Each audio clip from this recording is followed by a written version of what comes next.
and tonight this gentleman will be making his network television debut. This is his most recent album right here. It's called Spirit of Love. We're very pleased to welcome Majek Feshek.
Remember the pyramid of Egypt, when we used to live like prince and princess. Remember Marcus Garvey, who are the dream for New America. Oh, remember Martin Luther King, who are the dream for New America. They say you are black, they say you are brown, they say you are black, they say you are brown. Only the angels of Jah is white now. Only the angels of God is white. So long, too long, so long, too long. We've been sitting down so long. We've been a fool around for too long.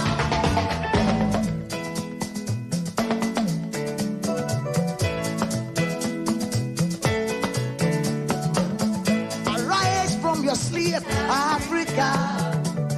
Arise from your sleep, America. There's work to be done, Africa. So much work to be done, America. But if we unite, hey, we will be free so long, too long, so long, too long. Press down for so long.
Sorry about that. I forgot that my mic is muted. Good morning, good afternoon, good evening, depending on your geographical location. And today is the first day of March 2024, coming to you live from one of the best country in the world. And you can see the topic. Can anything good come out of an illegitimate government? This is a question that individual will have to answer on their own, and ours is to analyze things. And why did I ask this question? This question came up following the Orosenye Report that the current government has gave a directive for it to be implemented in an effort to cut down the cost of governance, which itself it's not bad. This report has been on for years now. It's according to the report itself, it was presented to Goodluck Jonathan during his tenure, and Buhari's tenure was there.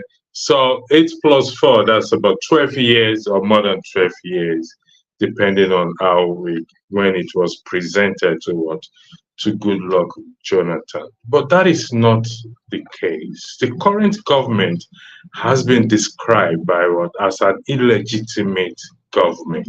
Even Peter Obi said due process was not followed. So if due process was not followed, thus begs the question to his statement when he now said that being an opposition party or leader does not mean one should be blind to criticism.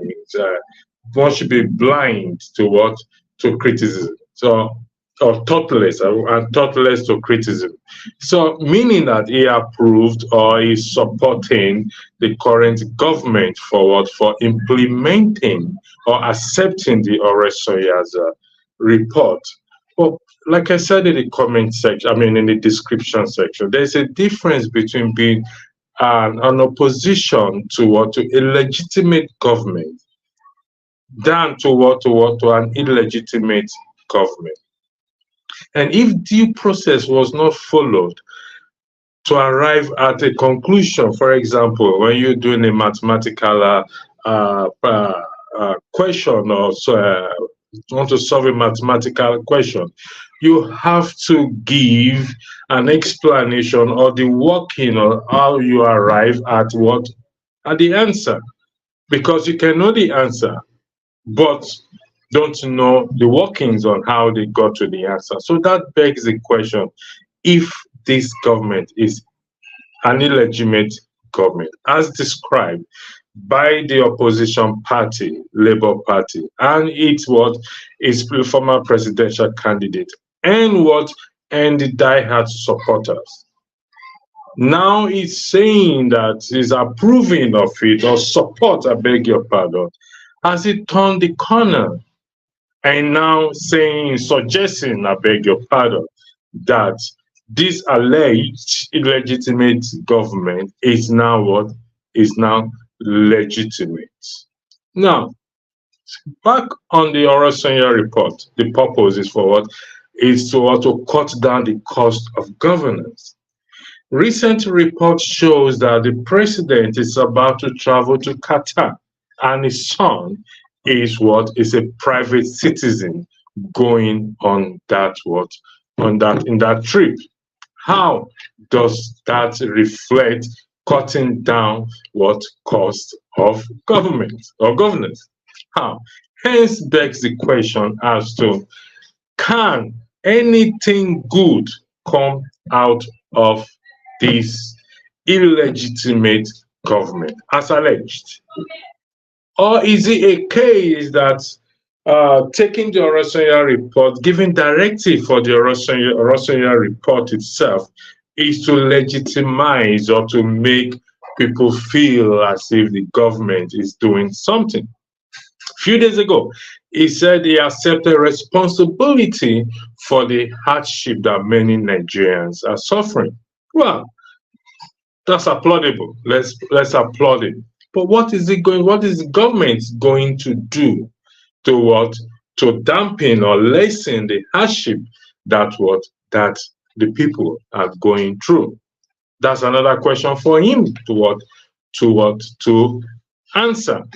the issue of the subsidy is gone into voicemail. Nobody hears about it again. The issue of subsidizing transportation during Christmas period, that never came into being.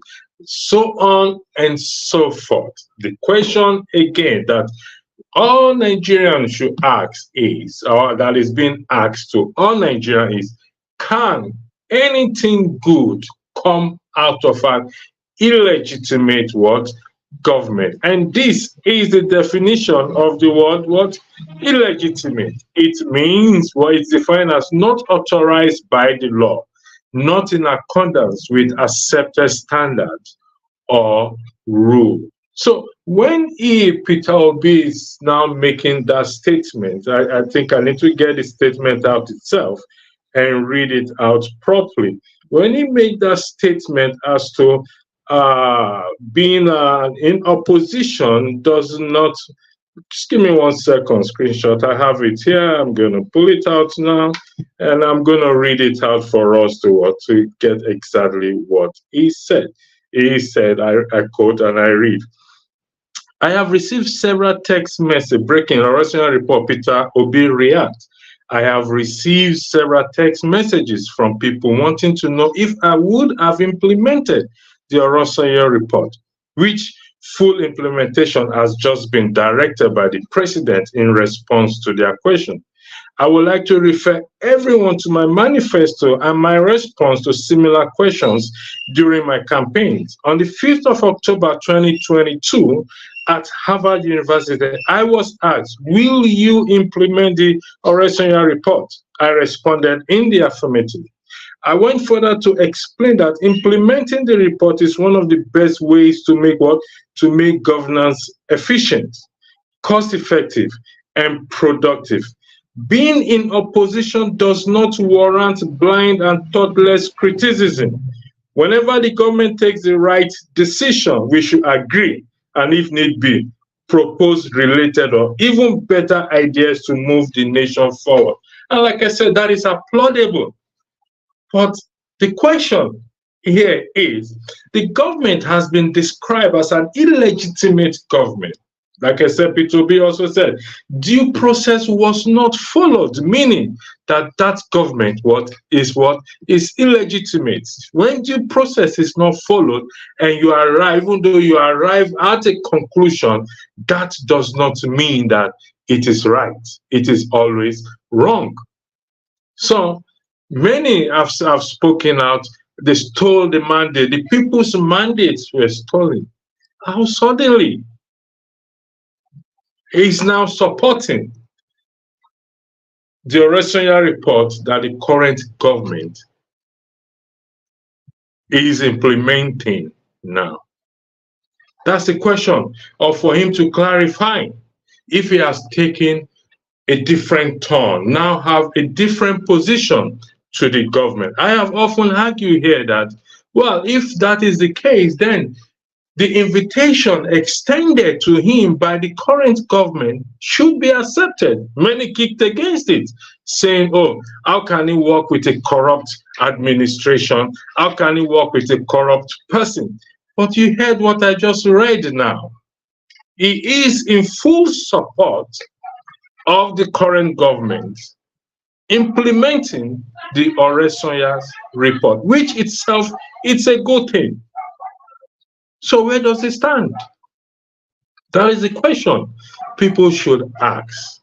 Where does it stand? Come on board fully with the Tinubu administration. Sitting on the fence will not help matter. Now, it does not change the fact of the question asked.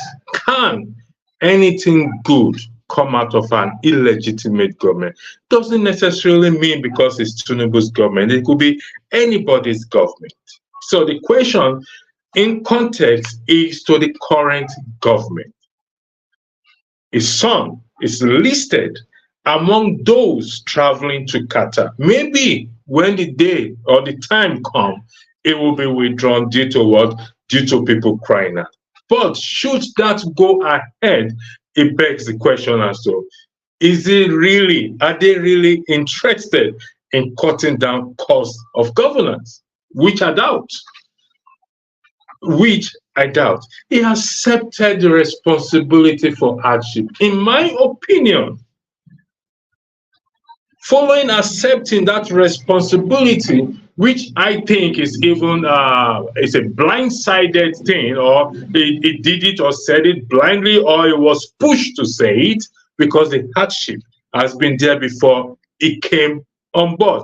But fair enough, he accepted it.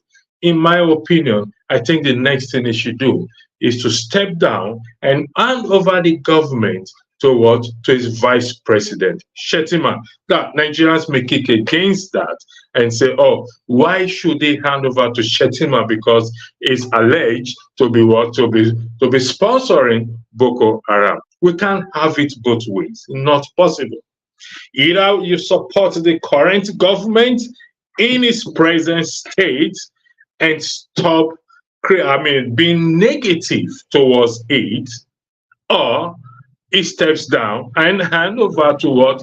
To the vice president, as stipulated by what? By the law. So, time will tell in respect to this cutting down cost of governance. I don't think it will work, but for those of us who think it will work, we'll wait for it to see how it goes. People are watching. Nigerians are watching.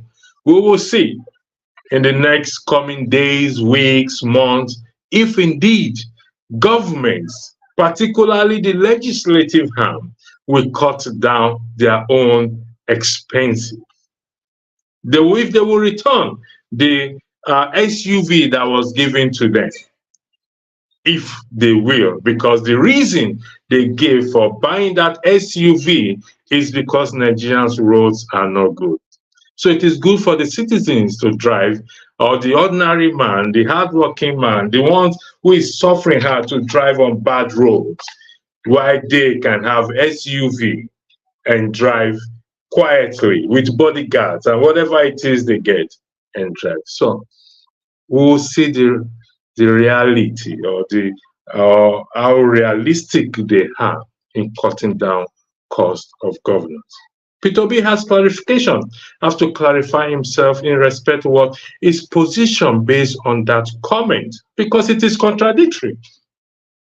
Once you have said a government is illegitimate, and the government did not follow due process in respect to the 2023 general election, and he went to court, and they still came out, him, his supporters, his lawyers, Okonkwo, whatever his name is, Kenneth Okonkwo, every one of them came out, said the judiciary or the judges were bribed, hence they supported Tinubu.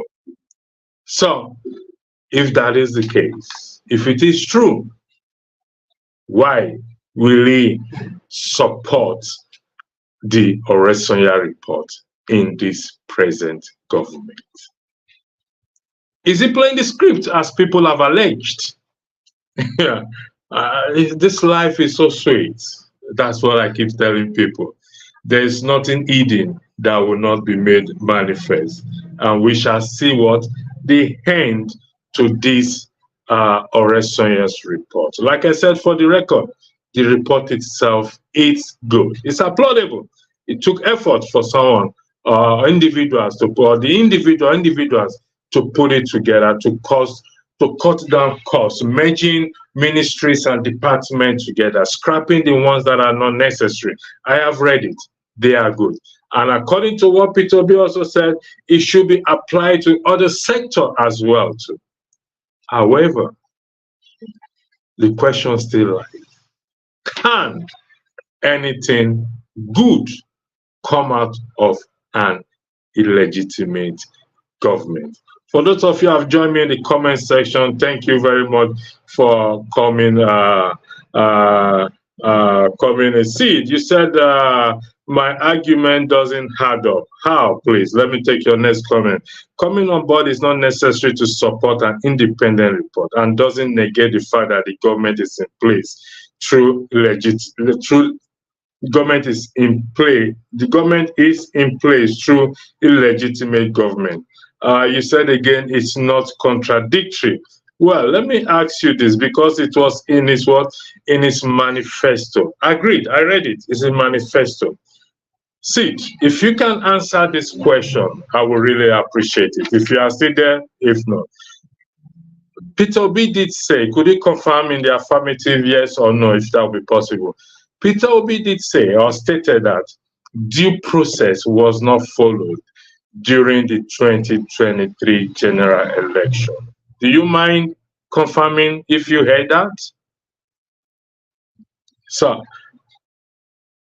if you heard that, you said my argument doesn't add up. How? Nigeria has never had a legitimate, sorry, let me go back until we hear from Sid. Let me take the next comment. Nigeria has never had a legitimate government since Nigeria come to existence. Thank you, Sid, for getting back to me. Much appreciated for this interaction. So, if due process was not followed and you arrive at a conclusion or an answer, if you want the link, I will, let me say, I'm using my phone. I'm not using my laptop, so I should be able to, hold on one second. Private chat can cancel. Let me see if I can. I'm using my laptop. Okay, yeah, I think I can get the link now. I got it now. And I will paste, go to comment here. And I will paste it in the comment section for you. Hold on, where do I paste this? Now it's possible. I got the link. I just need to go to comment section because I'm using my phone and to paste it. Okay, this is wonderful. Okay, post comment. I found it. Don't worry. There's always a way around. Yeah. And that is the link there, Sid.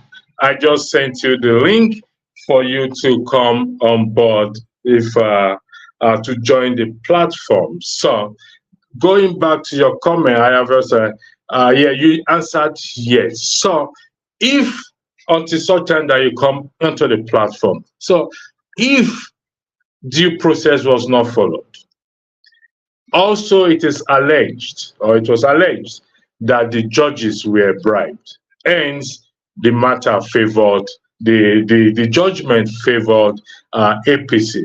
Further, it is also alleged that Yakub Momodu, the INEC chairman, also was equally bribed, allegedly. And you also are aware that recently there was a campaign for a day to curse Yakub Momodu in respect to this. So, if Peter Obi himself said that due process was not followed, hence making the government illegitimate, why does he think, or did he take the position by making that statement? He made that statement during his campaign. He is not condemning the Orosenye report. He has criticized his current government in their spending. Why sudden change in position? In applauding this government in respect to the Orosenye report. So, please, I need you, Mark. Okay, sure. Yes, let's see, the sweat for the UK. Sure, well, it's not easy. You know this Nigeria matter. God no go shame us for Nigeria matter. Wherever you are, you will be sweating, eh? But it is what it is. It's Mahmoud, not Mahmoud. Sure, I think you are misrepresenting the man's name. It's Mahmoud, not even Mahmoud. And thanks for coming in. I am waiting for Sid to respond. He has responded yes. I have asked him several questions. Maybe, sure, you can weigh into it. The Tinubu government, it's described, allegedly, let me put it that way, as what? As a legitimate government. In respect to what went on. happened during the 2023 general election. You're also aware of the Orosenye Report that directive has been given, and probably you've read the Peter Obi's position in respect to that. Why the sudden change in position when he himself has largely criticized this government, stating that due process was not followed? Now, when we were in school those days and we were doing mathematics, in Yoruba, we say wuru wuru to the answer, meaning that we do the workings, we know the answer already, we just write anything, blah, blah, blah, and we just get the answer there.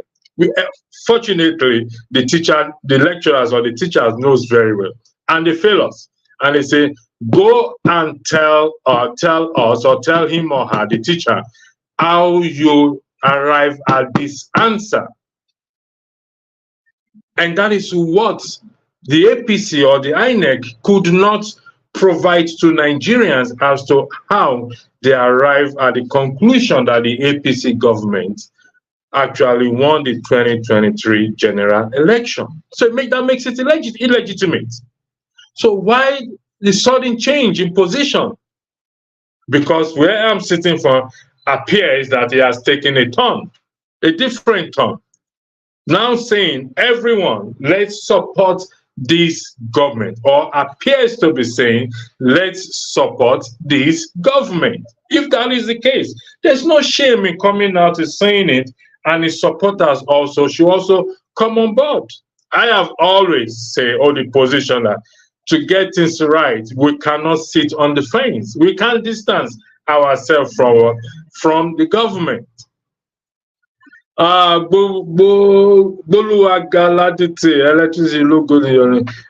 Thank you very much. Sometimes you just have to. Good evening to you too, Oriyomi Abdul. I miss you all, guy. Greetings to everyone, Dr. Darwin.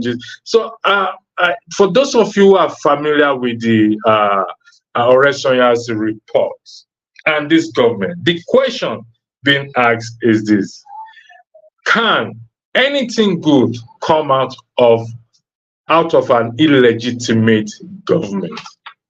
Can anything good come out of an illegitimate government? Can anything good come out of it? Next week or in the next 2 weeks, he will be traveling to Qatar, the president, and his son is listed also as private citizen to go with him.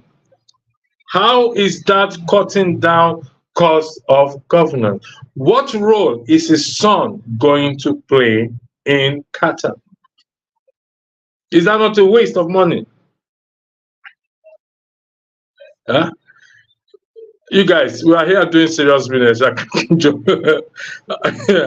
I'd return. Thanks for joining. Sure. The reason electricity is sweating is because he just came back from the gym. His room is warm due to heater. So that will necessitate his sweating. Man of President, good to see you too, McNally. With regards to the reports is outdated and gone past its sell. Gone past its sell day. No, it has not gone past its sell day. The issue is not the report. The report itself, it's overdue because it was presented to the Goodluck administration. It was passed over to the Buhari administration. We know Buhari is known as Akoba, and Tinubu is known as Akoba Adaba. Unfortunately, we have seen it. We've seen the suffer. So the report itself is good. I think somebody see it. Thank you for joining. My apologies. I'm just picking you up right now. I think you are in the platform now. So I'm going to use the floor to you, Sid, to make your arguments or ask me questions. The floor is all yours. Thank you for joining. Yeah, thanks, Electricity. Good to see you. You've presented your arguments, but I think I have reservations with regards to the argument. First of all, we agree that Peter Obi made a statement with regards to his view concerning the Orosenye Report in his manifesto. So that is clear, which you agree. We also agree that he talked about the illegitimacy of this government, especially during the campaign, throughout the court proceedings, and after the whole thing. So first of all, is to establish that you cannot build anything on a faulty foundation. You and I know that. So if you agree with that, that's where I want to start from. You cannot build anything. I agree with you, Andres. And sure, thanks for joining as well too. Go ahead, Steve. You can't build anything on a faulty foundation. So where I see what he now tweeted is with regards to the Orosenye report, and I think we need to see the level at which he's bringing his engagement. Peter Obi has been an individual that has always engaged on policy, not so he has, for me, I feel he has elevated our political discourse in the country, has elevated our political discussions, that we're looking at issues critically.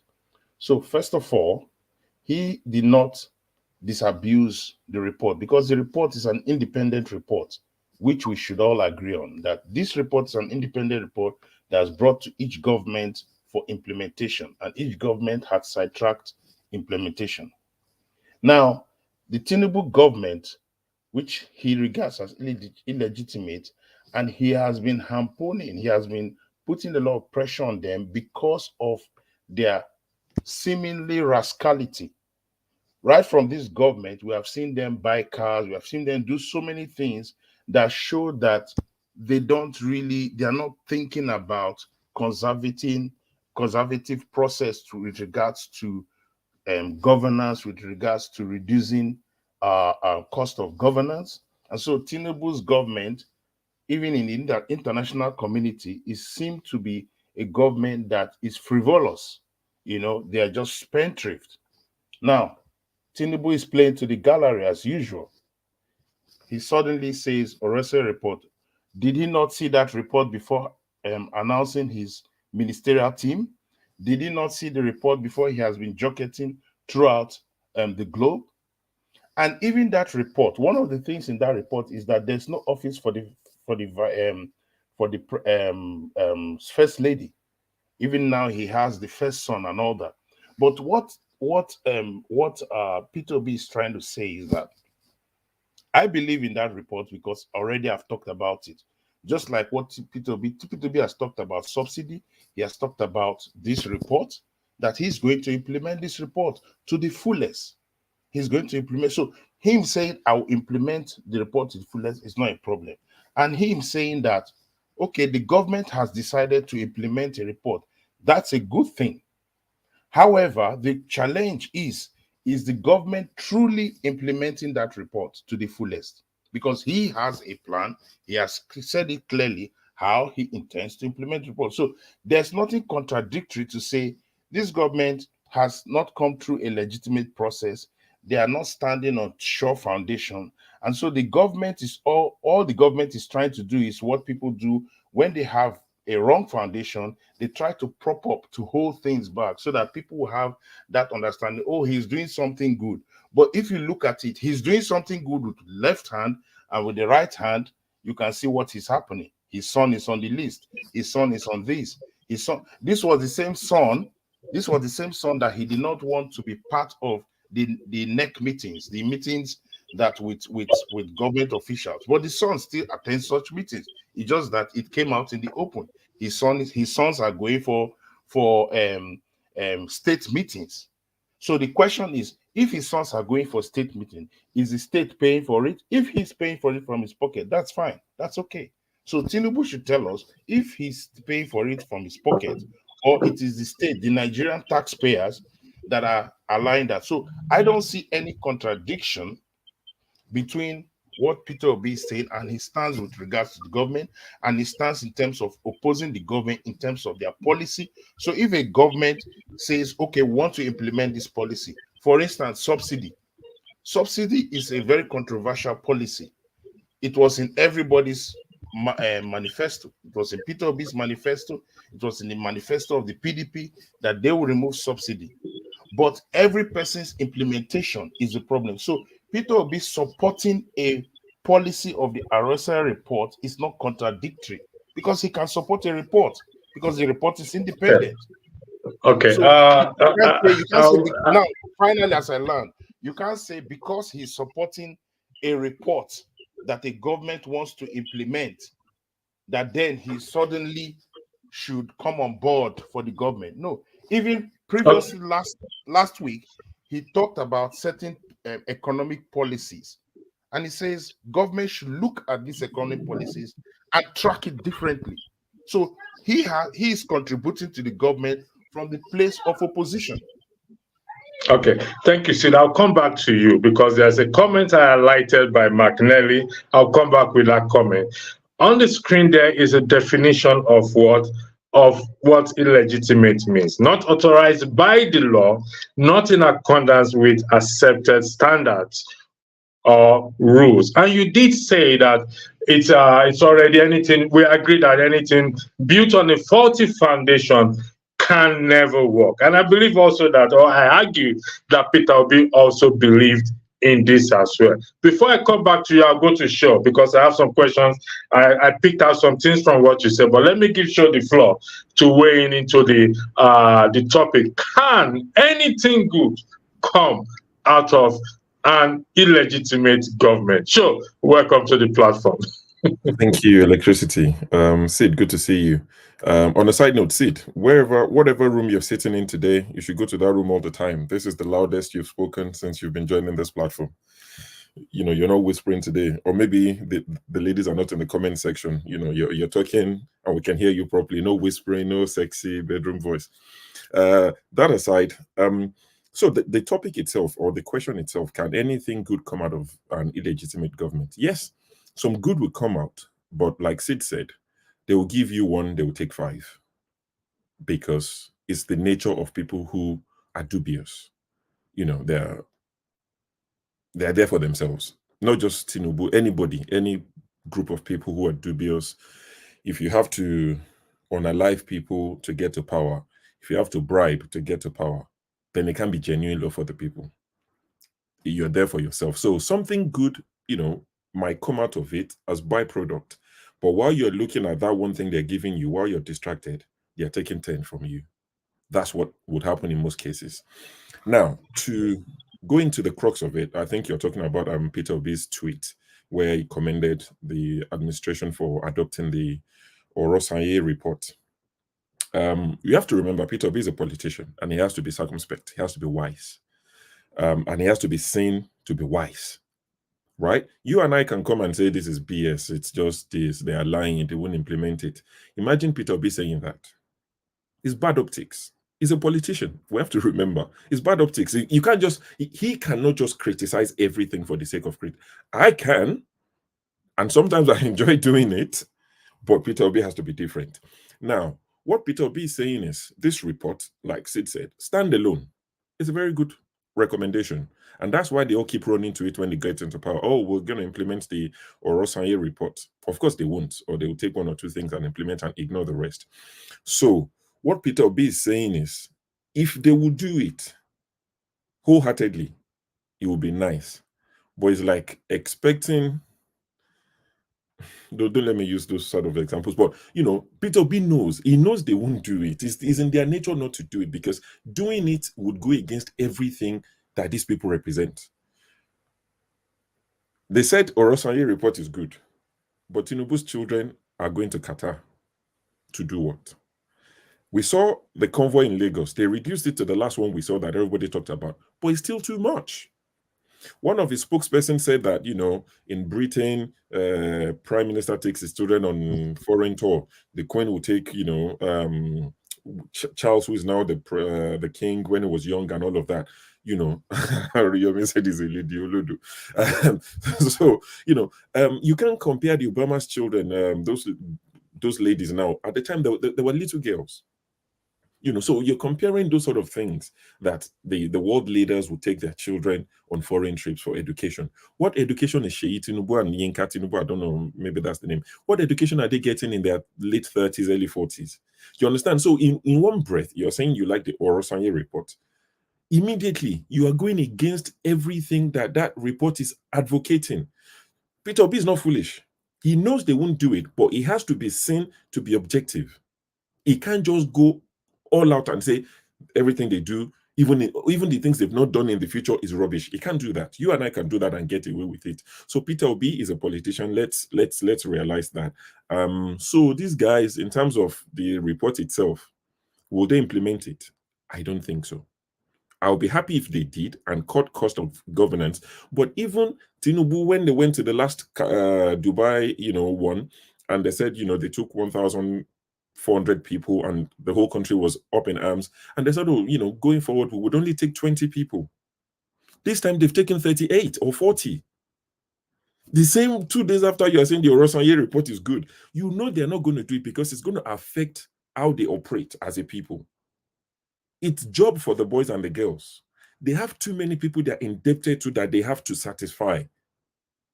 So they have to keep employing and take people along. And, I was reading that they have somebody called a luggage person on the trip and all this other sort of nonsense that they do. I'm sure you can get somebody. We have foreign office everywhere. You can get somebody from the foreign office who is in Qatar to help them with their luggages. I'm sure there are people who we pay in those countries. Do you understand? I mean, Femi Falana revealed something a few years ago, when he was talking about how much we were paying on rent on a particular embassy. What country was it? I was shocked. Maybe about $700,000 a year or something stupid. And we've been paying that for like 30 years. These are the sort of things you can come in. I keep saying it. They are low-hanging fruits. That things you can do that won't cause any issue. But the people would love you and trust you for it, but you refuse to do any of it. Those sort of embassies that were just spending dollars and spending, then they will come and tell you that is the one tie that you buy, that you save and save and save and buy that tie to impress yourself as a Nigerian living in Ibadan, Lagos. They will tell you that is that one tie that is causing the issue. It's like when I tell people in the UK, they tell me, turn off your light and let's save the planet. I tell them, I have one bulb in my room. That cannot be the problem of the planet. Have you seen Canary Wharf at night when there's no one there? The whole place is lit up.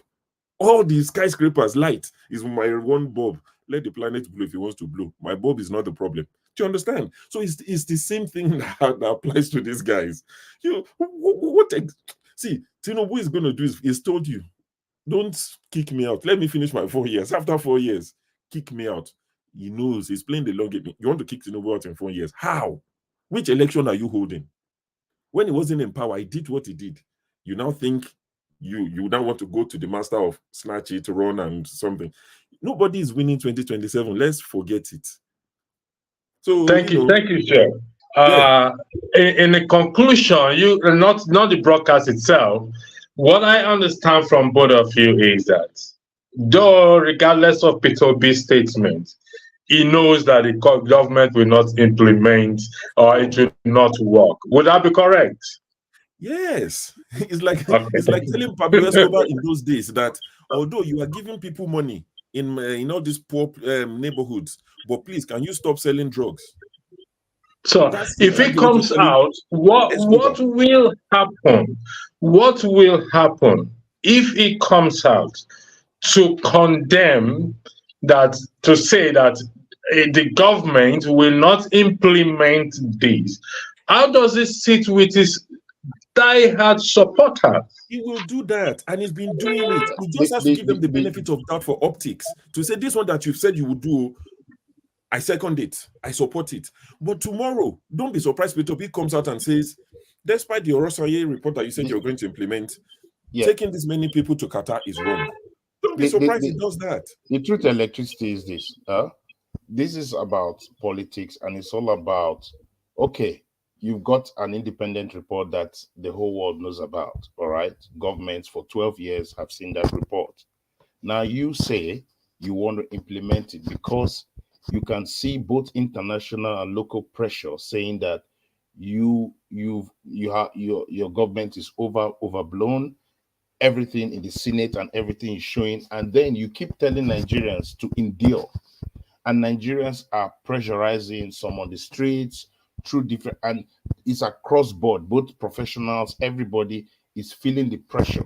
The government is feeling the pressure. So the government is trying to show, okay, we're listening, we want to implement this whole report so that we create our own optics, because we also need to buy favor. All right. So the one of the topmost opposition party men, Peter Obi, says, oh, that's good. It's a good idea. Let's see you implement it. And before we get out of putting the paper into offices, it's already dead on arrival.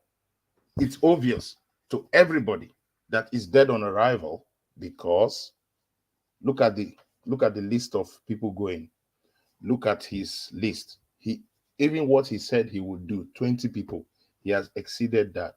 So it tells us that, it tells everybody, every sane person, every person listening, that they can't implement it. It's obvious they can't implement it. All right. So the first thing that they would do to implement it will be to close down the office of the First Lady. That cannot happen. So already he knows that they have set themselves up for failure. And oppositions like that. Because the next thing is, you said you will implement it. We said, well done. Go ahead, implement it. We support you to implement it. But now, can you implement it? No. You start bringing out the report. It's now in the arsenal of Peter Obi to say, this is the report. Number 1, not done. Number 2, not done. Number 3, not done.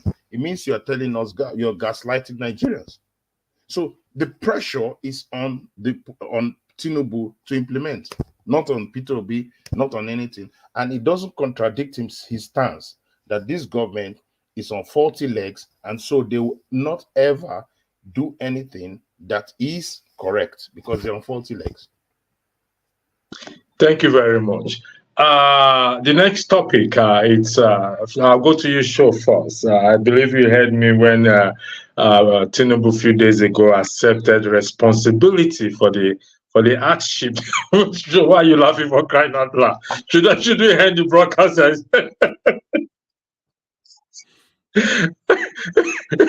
Accepted responsibility. Wait, did you hear yourself? Just the way you're saying it, it's not accepted. Just hearing it knows. You see that those two things don't work together. Those two things don't go together. But it's still good for discussion, please. Okay. So he said he has taken responsibility for the hardship. He went further to say he requested for the job and he got it. Did he forget when he stated during the campaign that he said Emilokon? How does Emilokon comes to requesting for the job? Please, I yield the floor to you, gentlemen. I don't know. I don't even know. So let me attempt to comment on this. What he's doing is he's paying Nigerians lip service. He needs to say something. So they told him to say, accept responsibility. All the sycophants around him are saying it's not his fault. Even Ambode came to say it's not his fault. Cardozo say it's not my fault. Everybody's saying it's not their fault. They're blaming Buhari, which is something I predicted before the election. I said if Tinubu wins, the APC Yoruba wing or the Southwest wing will start blaming the APC Northern wing, which is what they're doing, because it will be foolish of them to still be blaming PDP after 8 years of Buhari, so they can't go that far. So they have to blame Buhari one way or the other. Now, so he has to say something to the people. So by saying that I accept responsibility, how does that solve my problem? See, for me, it's actions. When they took away the subsidy, which we agree that, it was being abused. I don't think it should have been taken away. I think it should have been implemented properly to make sure that it is not abused. It's a way of easing the life of Nigerians who live in Nigeria.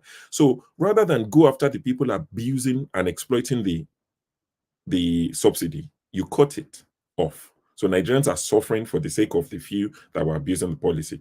But he had to come out and say something to Nigerians just to sound like, oh, I'm serious about this. bear with me, endure the pain. All these things he's saying, if his actions were matching them, there would be no issue. Honestly, imagine Tinubu, this convoy that we saw, that they blocked the whole, that they, freed up one lane for him, and the other side was all, back to back cars.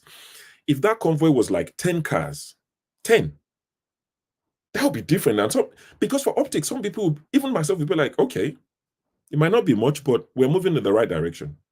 We've gone from like 100 and something to 10. That's something.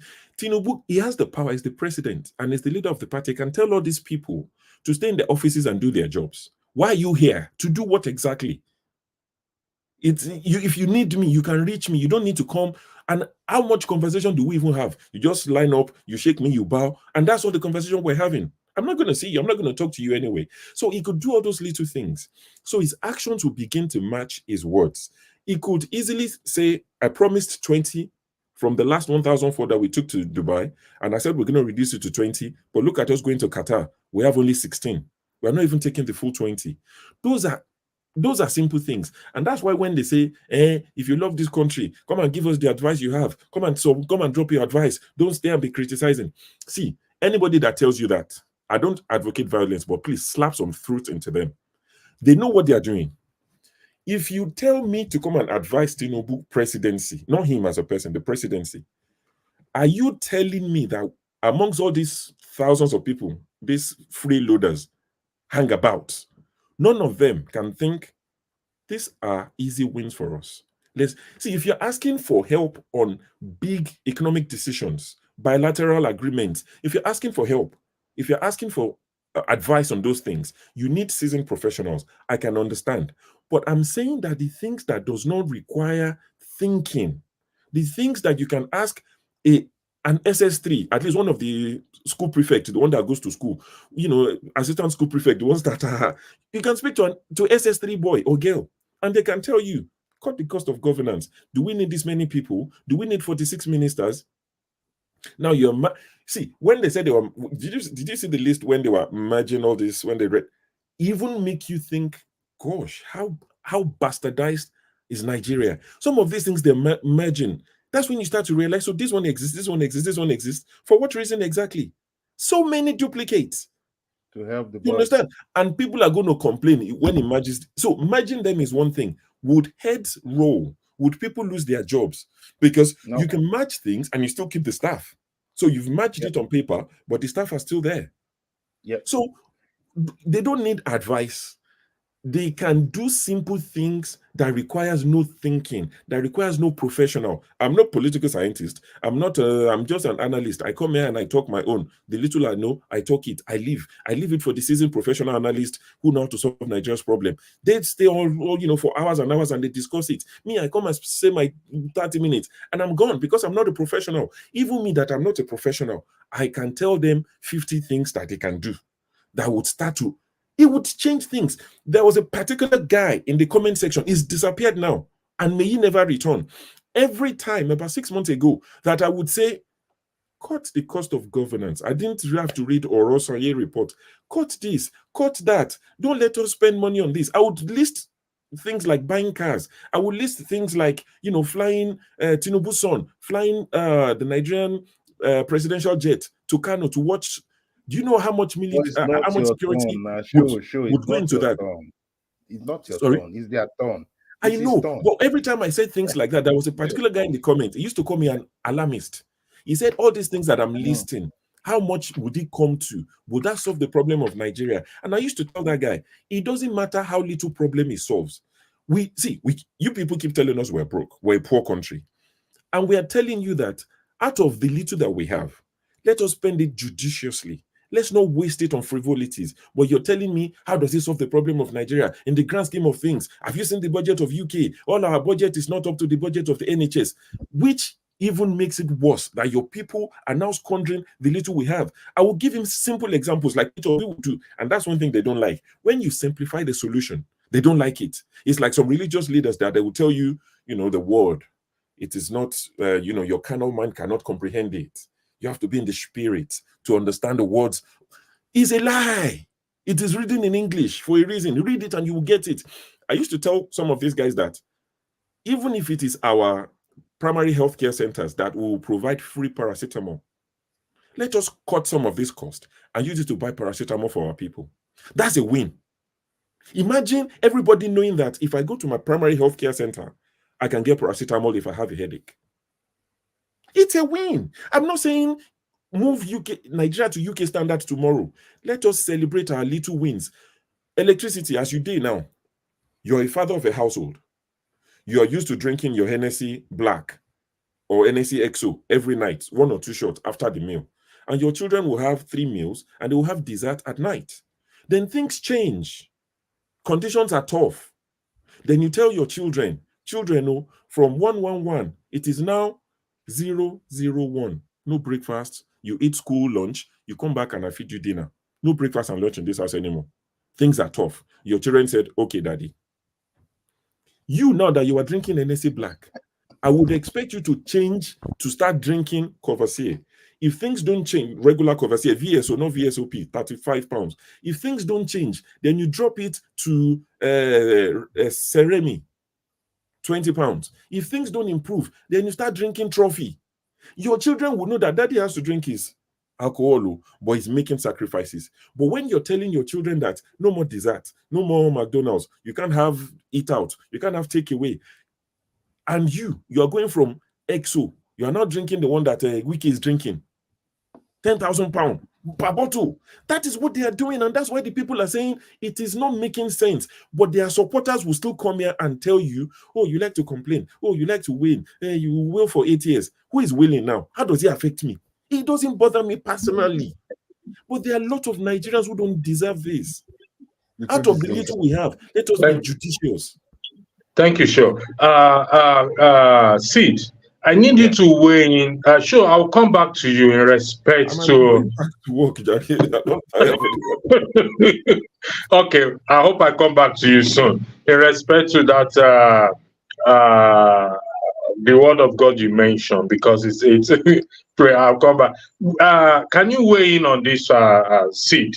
According to this Collins account, the masses contribute the problems more, and the government is not helping us. Why dollar should affect local products? Here in Germany, I never see or hear that foreign currency contributes to. He didn't finish the statement. Now, I agree with him to an extent, but I want you to weigh in on this, and I'll tell you why I agree with it.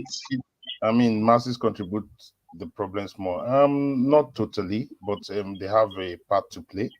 But Peter B always says something: from consumption to production. A country that doesn't produce, when our manufacturing and our production is very low, food production, manufacturing of goods, different kinds of things, and so we're most likely a very, very important nation. So we import a lot of goods and a lot of food, supermarkets and all that. All right. So there's need. We import a lot of things, clothing, different kinds of things. Nigeria importation is very high, and so because of that, there's need for the foreign exchange to do business. There's massive need for, so that's why there's that. Once the foreign exchange is impacted, it naturally affects the market. It naturally affects our market because we're not locally producing things. All right, so that is why if we try to re-engineer manufacturing in Nigeria, reduce cost of manufacturing, ensure that a lot of things are manufactured within, you will realize that the dependency on foreign goods will be lowered. And so there will be less dependency on the forex, because we need to think of switching it the other way, where foreign exchange flows in. So when there's foreign exchange flowing in due to your manufacturing and your export, it will always balance out. But the problem is that we're only exporting one major product, which is crude. All right. So, and that's where we get major forex coming in through to the CBN and all that. But if we are actually exporting other products, even other locally manufactured products, and we're able to even do the local market and also export our products, even if it's West Africa or globally to meet global standards, you realize that there's little dependence on the forex. There will be little people that will need forex are just the exportation and importation guys, but we depend on those exports for us. The masses, however, contribute to it, and that's because of the rate of poverty. All right. So when there's increase of poverty, people have no food on the table. They you can easily sway them. They have no more strength within them to really go against government. They have no strength to say no, we don't like this, because the standard of living is pretty much low. So yes, you can blame the masses and say, oh, they allow a lot of things. Because I feel that the Nigerian is quite docile. He's going to endure and he will not really come out. He will just say, okay, let's manage it. And the politicians know that, and the politicians have weaponized poverty. And so, because they have weaponized poverty, I don't want to say that the whole blame goes on the masses. They have a part to play. And but if you look at where they are coming from, if you look at where they are fighting from, it's quite a massive disadvantage. We think, okay, why are they not doing this? Why are they not doing this? But the truth is this: like now, look at the situation of Nigeria. People are suffering from just simple things as hunger. We are facing an existential threat of food scarcity. So that's it. But before I go, I wanted to talk about Tinubu.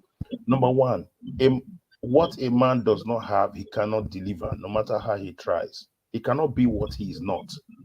You get me? He cannot be what he's not. So that's why you see there's a disconnect between what he's saying and what he's doing. He wants to say the right things, but his natural response is not that what he's saying, because he has responded like that for years. His actions. So what you are suggesting is the claim he made that he built Lagos is false. Definitely. How can someone say? I mean, you can't say you built Lagos. You may have contributed. You may have contributed to the fabric of Lagos life in its quarter. When you say you built something, it means that you are excluding the Jacondays. You're excluding a lot of people that have laid different foundations in the Lagos that we see. We can say in the last 20 plus years, yes, his political machinery has been in charge of the Lagos we see now. But if you look at it critically, and you say he built something, what did he build is the question. What did he build? He built a political machinery. He built a political machinery that, if you ask Lagosians, they don't want to be under that machinery till they die. But he has stifled political discourse in Lagos, all right, and become the monopoly of power in Lagos. That's what he has built. That's fair enough. He has built it, and there's not been any coalition built in Lagos that will push him to the edge. The only person that actually pushed him to the edge was Peter Obi's movement. Peter Obi's movement woke him up, and that's the truth. And he had to use, bravado. And that's one of the things I wanted to finally say. When he's talking, like, okay, subsidy ends today. When he comes out and says, I take responsibility, it's bravado. He's trying to create a sense of, you know what, I'm in charge here. But the truth is that if you look at it underneath, there's nothing. Underneath, there's nothing under that bravado. If you threaten that bravado a bit, if you push it and say, if you question that bravado, you see holes underneath.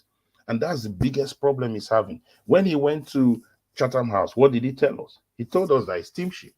He told us it's teamship. He told this person, but all the team is denying.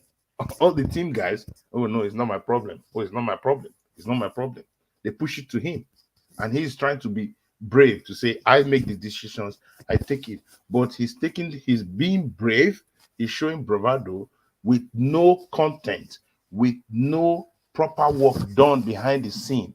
And so when you make such statements, you need to back it up with actions. But it's something that is a disconnect between what he says and what his actions are, because he has been used to his actions. He doesn't talk much. He's not somebody that talks all the time. So making him to talk every time is creating a disconnect. All right, thank you. If you are still there, I'll come back to you. Sure. In your argument, you reference to the pastor stating you can understand this thing. Can you repeat what you said, please, if you don't mind?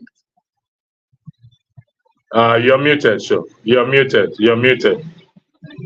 Sorry, yeah, I said maybe not verbatim, but I was saying things along the lines of, you hear a lot of,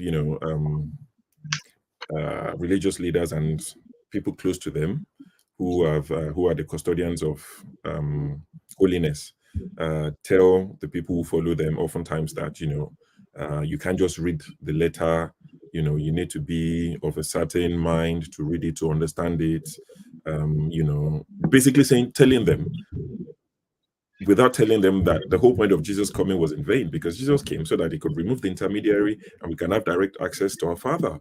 But now they still tell you, oh, you can't read it and understand it. Only Papa can read it. Only somebody can read it. You come to them and they still interpret it to you. So what was the point of Jesus coming? That's what I'm trying to say, that, this is quite similar. But yeah, you're 100% correct. I just wanted to say it in your own words and not me taking it out of point. You're 100% correct, because like I said, I'm running, you know where I'm running the program and whatever it is. And the Nigerians generally, Sid, I must be honest with you, we are the greatest contributor to this problem.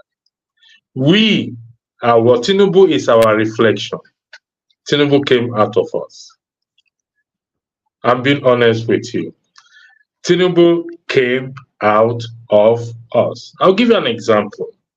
And I don't expect, I said it, or what I expect from him is to step down. I'm not going to say any of that. No, I said it earlier. So I'm not going to stand here, sit here, and drag his matter for.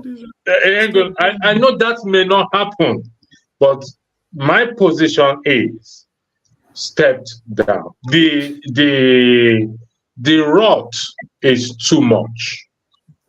But that's not a Nigerian thing. That thing it is a Nigerian thing. No, it is a Nigerian thing. Nigerian has stepped down from anything.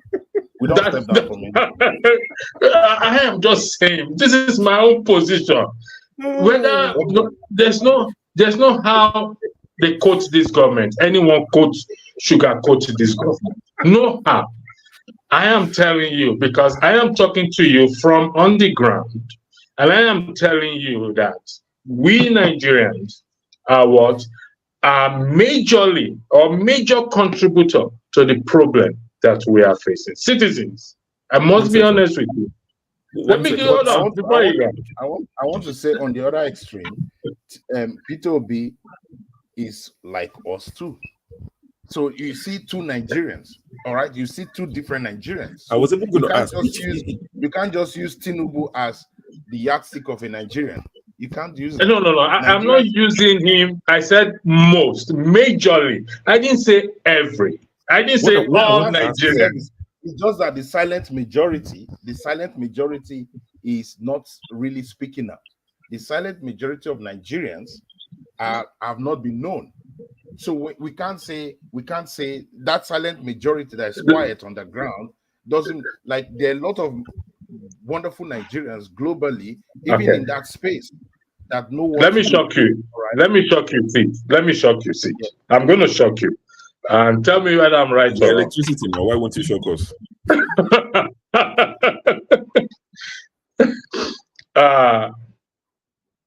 23 years ago, okay, 23 years ago, I don't know who was president then. I don't have a driver's license while driving in Nigeria. That means I must have given the policeman something along the road. Would that be correct, Sid? Sid? Yes. So just before you proceed on that statement, what I want to ask you now, like you told Tinubu to resign. What is the punishment for somebody that does that? That gives bribe. No, that drives without a driving license and gives bribe. What's the punishment? I think there is a law for it. Why have you not gone to submit yourself to the police? Thank you for that.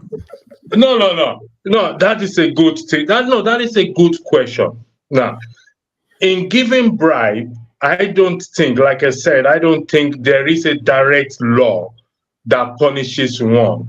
Does that make it legitimate, good? The answer is no. There is a law for those who receive it, that they get punished or they get dismissed.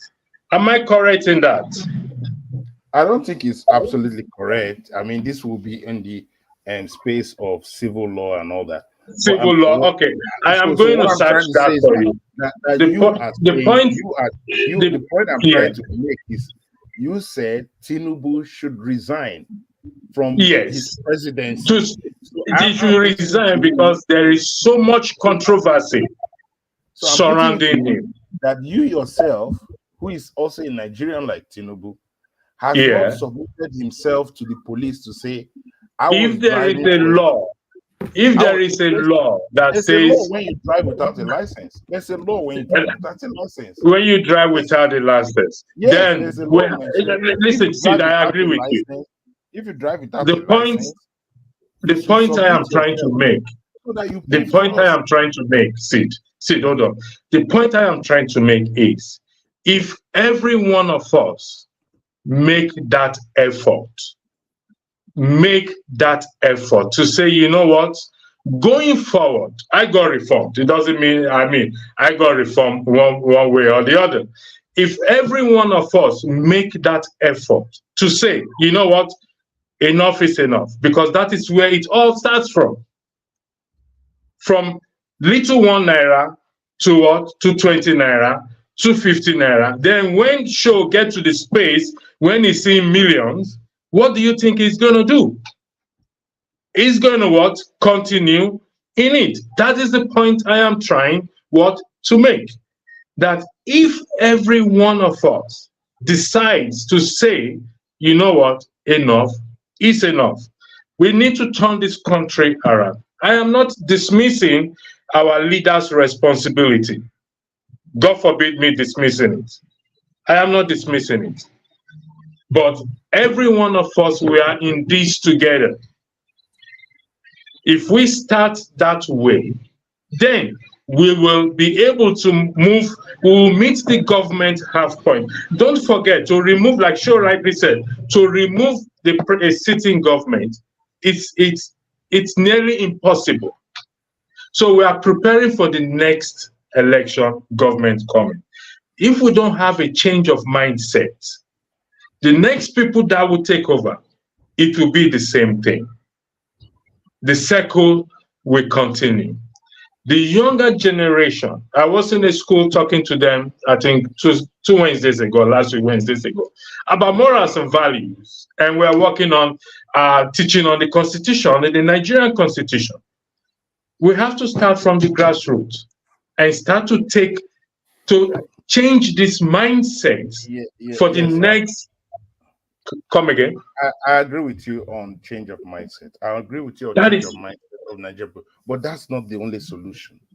You see, it's part of it starts from there. I have to be honest with you. You know that this election that got passed, Nigerians were ready. Yes, I agree. I was there. We must say that the country was ready. The young people were galvanized, and they went into an election. But the problem is, we've seen the height of corruption in areas where the average Nigerian could not affect. One, we saw that our electoral laws were interpreted differently from what majority of Nigerians thought about.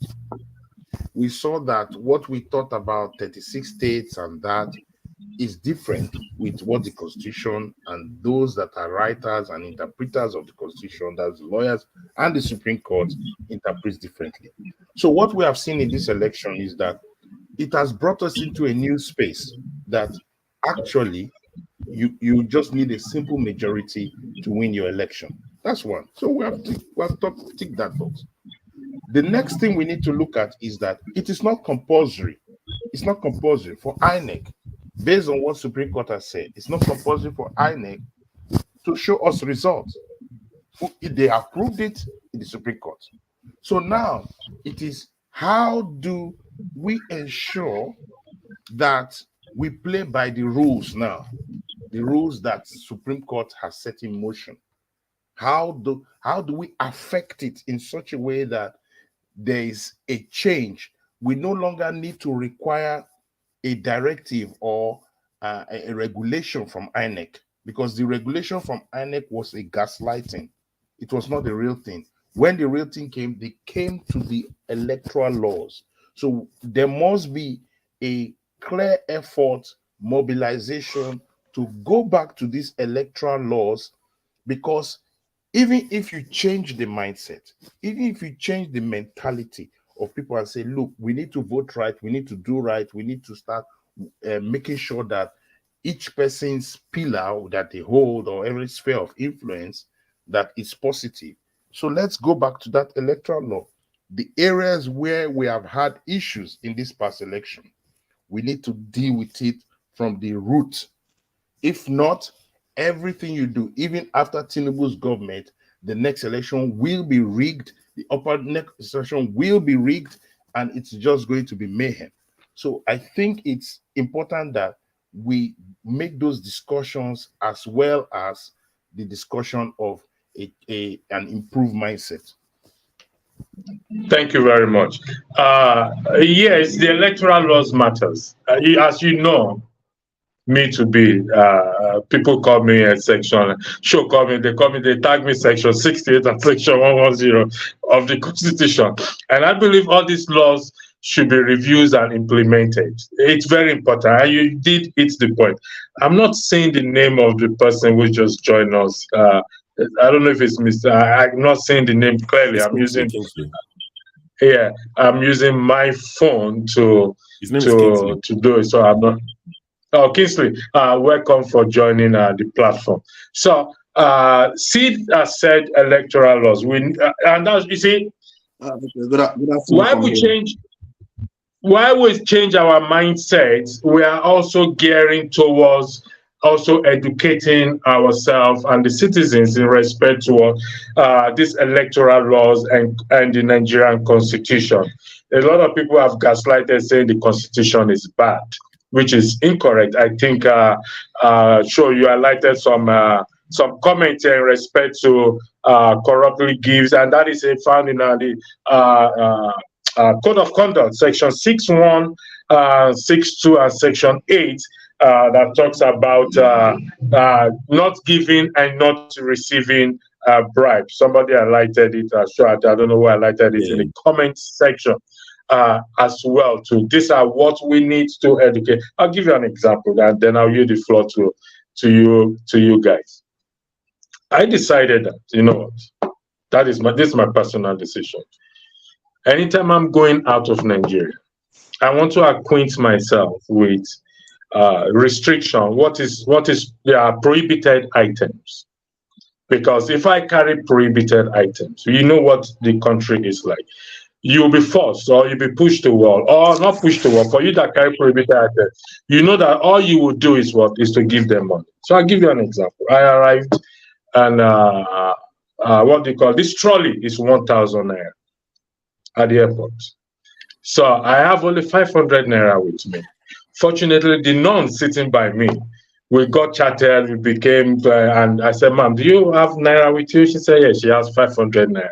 I said, please, let me have it. I'll give it back to you. You're waiting for me outside. I said, where's my ticket? And he gave me ticket. I look at it, 1,000. I paid him 1,000. We went through immigration. That was before the trolley. We went through immigration. They told me, oh, God, show us love. I said, as I'm here, I am looking for love badly. I need love myself. I'm being honest with you. I need love myself. So I went through. We got to custom. I said, check my bag. If there's anything prohibited there, then you have to tell me what law that you are using to detain, to seize my item. You know, at the end of the day, what did they say? Abekari a while ago. It's not an easy battle. Because I was sweating. I said today, Shishi will not drop from my hand. We have to start to, because I asked a friend, when you are traveling out of Europe, do you ever think you will bribe people at the airport in respect to your luggage? No. You check 23 kg in. If it's over 23, at their own discretion, they let it go. Or you remove it or pay the excess luggage. But when you are leaving Nigeria, you always have it at the back of your mind. Don't worry, we'll go find us something for them. We'll find us something. We'll put 26, we'll put 30 kg, including those in the baggage. Let's be honest with ourselves. This is not Tinubu that is doing it. No, it's part of it. You know, and it will get worse because you know why? That's why people are very particular about your legal system. The Nigerian legal system is always tested, and when they realize that we don't actually have a good legal system, that means you have to find alternatives to survive. That's what. See, are you suggesting we don't have a good legal system, or the people who run the system? Are you saying we don't have good laws?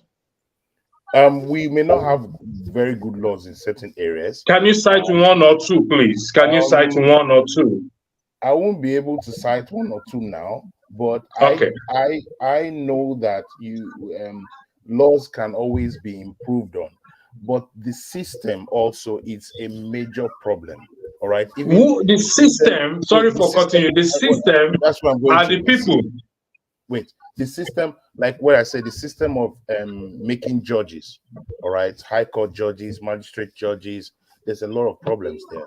And if you look at seasoned lawyers talk about it, even Abakoba talked about it recently. Just making judges, it's becoming a family business. And so that waters down your legal system. Look at the laws, look at the contradictions that happened in the governorship elections. There were a lot of contradictions. There were a lot of things that were even contradictory to themselves. And it's like the legal system is going into a bind on itself. And these things portrays differently globally.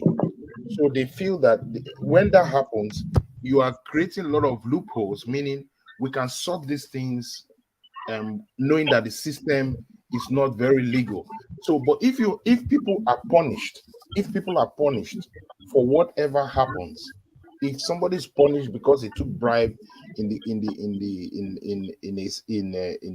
police cell, or if somebody is punished because they did not follow procedures, or if those things, if people are punished because of what they do wrong, you will see naturally people will just sit up.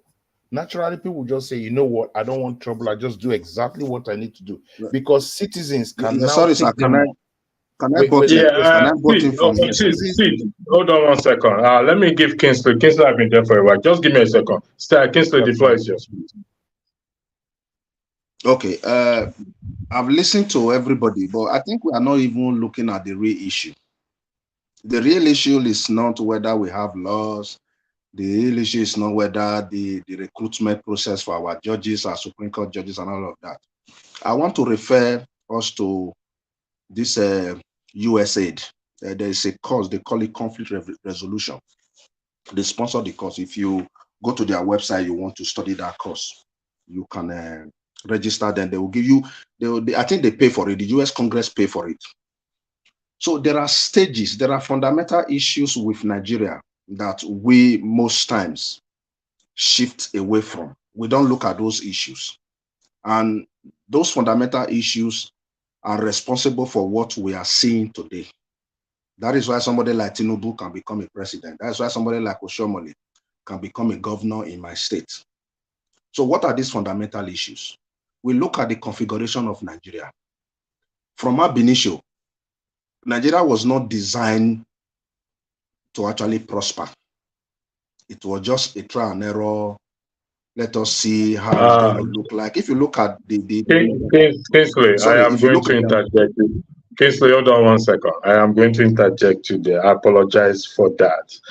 If you let's focus on the question and the discussion at hand. Okay, I understand where you're coming from and where you're going to, in order not to shift the discussion away. I mean, so please, yes, sir, I'm not actually shifting the discussion because yes, sir, I understand the what we are talking about, but it's like, you know, in Nigeria we do one thing. We treat symptoms and we feed virus. That has been Nigerian solutions to problem. We just see the symptoms, we begin to treat it, but we feed the virus, we nourish the virus. There is no way you are going to look at the Nigeria. There's no discussion concerning the economic conundrum, the political debacle, all of the shenanigans that is currently going on with our politicians, without looking at the fundamental issues with Nigeria. If you look at the comment I just made, the last comment I made, I said, look, there are other issues we are not even paying attention to. Today, Tinubu can be best described as a ghost. That is why anything he's doing, don't expect anything from him. It can be best described as a ghost. What do I mean? This is a man who pilots over 200 million people, does not have a traceable history, either birth history, academic history. Nobody has that verifiable. Nobody has a verifiable identity. We cannot shift away from all these things. These things are there because of the fundamental issue that brought Nigeria as a country. Nigeria is not constituted to prosper. Kingsley, let me ask you a question. Engineering. Kingsley, let me ask you, based on your argument, what is the solution to that? Yes, sir. Just give us the solution. The solution to Nigeria's problem is this. We need to go back to the very beginning. For example, if you look at the election that was conducted in 2023. Where is the very beginning? Yeah, the very beginning was the coming together of this the conglomerate. I call it conglomerate. These various ethnic nationalities who never sat on any table to discuss anything pertaining in nationhood. They never. Okay, so they never. Let me give an example. What you're suggesting is the separation or the breaking apart of Nigeria. No, I'm not suggesting separation. We're actually better together. But let me give you this example. Let me tell you something that is very, very painful. Today, me as an Esan man, I'm from Edo State. If you have paid attention recently to the political rhetorics from that part of Nigeria, you will see they will tell you that the Esan people, especially from Oshiomhole, the Esan people are a minority in the configuration of Edo State, just because they have less local government area. So what that actually simply indicates is that, look, me being an Esan man in Edo State, I am a minority. So if you transport that one into the conglomerate Nigeria, the aggregate Nigeria, what that simply means is that I'm stateless. That's what it means. And I know so many Nigerians are in this bracket. So what I'm actually suggesting is that let us go back to see if we can sit down to look at how do we come together first of all. Okay. Because the other day I made mention of our loss. If you even look at our loss, what is the basis for our loss? Our loss does not reflect our cultural values. They don't reflect our tradition. They don't reflect our rights. They don't reflect anything that has to do with us as Africans or Nigerians. So these are the fundamentalities. That's why somebody like Tinubu can become a governor. These are the issues. There is nothing you are going to do about Nigeria that will make it work until you go back to this basis. All right. Let's take your argument that there is, until we go back to that basics, the basics you reference to minority or those. But let me ask you, where are you based, please, if you don't mind me asking? I want to run it. I'm in the UK. I'm in the UK, sir. You are in the UK, and there are people Yes, also who allege that they are in the minority or claiming that they are in the minority as well. Would that be correct? Yeah, but let me tell you so. Let me give you UK as an example. I'm going somewhere. You have the floor. I'm going somewhere. There are those, even people like Show, people are in the Show category also are complaining that the blacks are not being favored or they are being discriminated in the minority. So, Show, am I making a false allegation against the Indians? And everyone will say they are not. But there is this, since you are based in the UK, I know man of President. Sid, where are you based in, please? I'm in the northwest. Northwest could be northwest of Kirikiri. Northwest where? I'm between Blackpool and Manchester. Okay, you are based in the UK, so that's easy. Show us a based in the UK. Man of prestige. Yes, sir. Do you like electricity? Not the man. Wait a minute. Power. It's very, to me, electricity is an essential. It's not something important, you know. And Kingsley, you are in the minority. Sir. Do you like electricity? Yes, and you have it where you are. Yeah, I think the word for electricity is energy. So we all like energy. We all want to have energy. Okay, thanks for correcting me. I accept the correct. Energy. No, I'm not correcting you. I'm just trying to rephrase. Yeah, I'm just trying to rephrase what electricity indicates, what it actually means. They call it energy. Okay, we in Nigeria, we don't know it as energy. We know it as electricity. So pardon forgive me. So you see, what I'm trying to point out is this. Regardless of whether you are in the minority or you are in the major, okay? You based in the UK, the basic things are working. So, and because the basic things are working, sometimes this issue of minority, even though it's there, doesn't really hold ground as such. Okay, I participated in the census, 2020 census or 2021 census in the UK. That is when I appreciate what census is all about. It's about to know what amenities and everything, the population of the country, what to do there. You see, even if we go back to the basics, I'm not dismissing your argument. The basic things that humanity needs, we've not been able to provide it for ourselves. And we need to do that. If we split today with this type of mindset, I guarantee you, it's going to be the same. It's going to continue. And that's why I say we have to reorient myself. Sir, sorry, sir.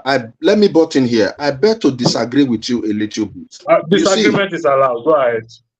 Yeah, there is some. I'm not a lawyer, but I have lawyer friends. Yeah, there's something they will normally refer me to anytime we are. Sorry, before you continue, hold on. Sure, I'm going to be off camera, so you are moderating for a while. Man of prestige is there, so just go ahead. Thank you very much. Go ahead, Ken. Okay, there's something my lawyer friends will always tell me. I think perhaps it's an idiom in the law cycle. They will tell me you can't build something on nothing. You see, the reason why I'm advocating that we should go back to the basics, if you look at the 2023 general elections, it was based on so many factors. And that factor led to the emergence of Tinubu as being the president today. And these factors are the fundamental issues that have held down Nigeria. They are the product of the fundamental issues that have held down Nigeria. If you look at Tinubu's campaign, when he went to Ogun State, he said, Emilokon. So that phrase, Emilokon, carries a lot. People really don't understand what he was saying when he said Emilokon. And he went further to say, Toba Jekbe, he said first to say, Awa Lokon. Toba Jekbe, Awa Lokon, Emilokon, which simply means it is our turn. And if it is our turn, it is my turn. All right? So that statement is emanating from somewhere. And if you look at the way this guy emerged as the president of Nigeria, it was not a collective decision of the aggregate Nigerians, but just a few who feel that they are the kingmaker and they supersedes or they superintend over the political destiny or direction of Nigeria. And this is happening because of that fundamental issue. If you're talking about having... Okay, we lost him. Oh, what happened? It's not possible. Yeah, we lost You him. can't roof a house without a foundation. So we need to go back to that foundation to see where we have made some structural damage, structural mistakes, and begin to fix it from there before we can talk about having... Let me even give you an example. Oh, he's gone again. Okay, so we've lost him completely now. It's not backstage. All right, I was just going to tell him to finish in a minute or two. Who's this aspect of fruit? Oh, I think this is one of forefathers' regulars. Okay, I'm going to add him to the stage in a second. Man of prestige, I said you're looking like you're heading to the royal box of a Wimbledon final. You're looking very dapper. Good to see you, brother. Good morning, everybody. I don't know where it is. Are you in UK or not? I'm in the UK, so it's afternoon going into evening. Okay, yes. Afternoon. Good afternoon, everybody. Yeah, just before 5 p.m. No, I'm not. I just came out from a Zoom conference, so that's why. But anyway, doing big things. Good to see you. So I think the topic electricity is discussing before the last speaker was just asking, can anything good come out of this government? And that's off the back of Tinubu administration saying that they want to implement the Orosenye Report, which we all know what's in there, even without reading it, in its entirety.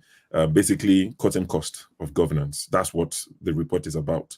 So electricity is asking, can Tinubu's government, can they do anything good, even with this Orosanye report that they say they want to adopt? Okay, thank you very much. I read a little bit about that Orosanye report to my own understanding, and it was emancipated from about 12 years ago during Jonathan, administration. But they floated it around and nothing had, it wasn't implemented. The same thing with Shagari, that is very phenomenal when it comes to Nigeria. Buhari, you mean? Huh? Buhari, you mean? Not yeah, Shagari. Buhari, I'm sorry. Yeah. You're showing your age, but go on.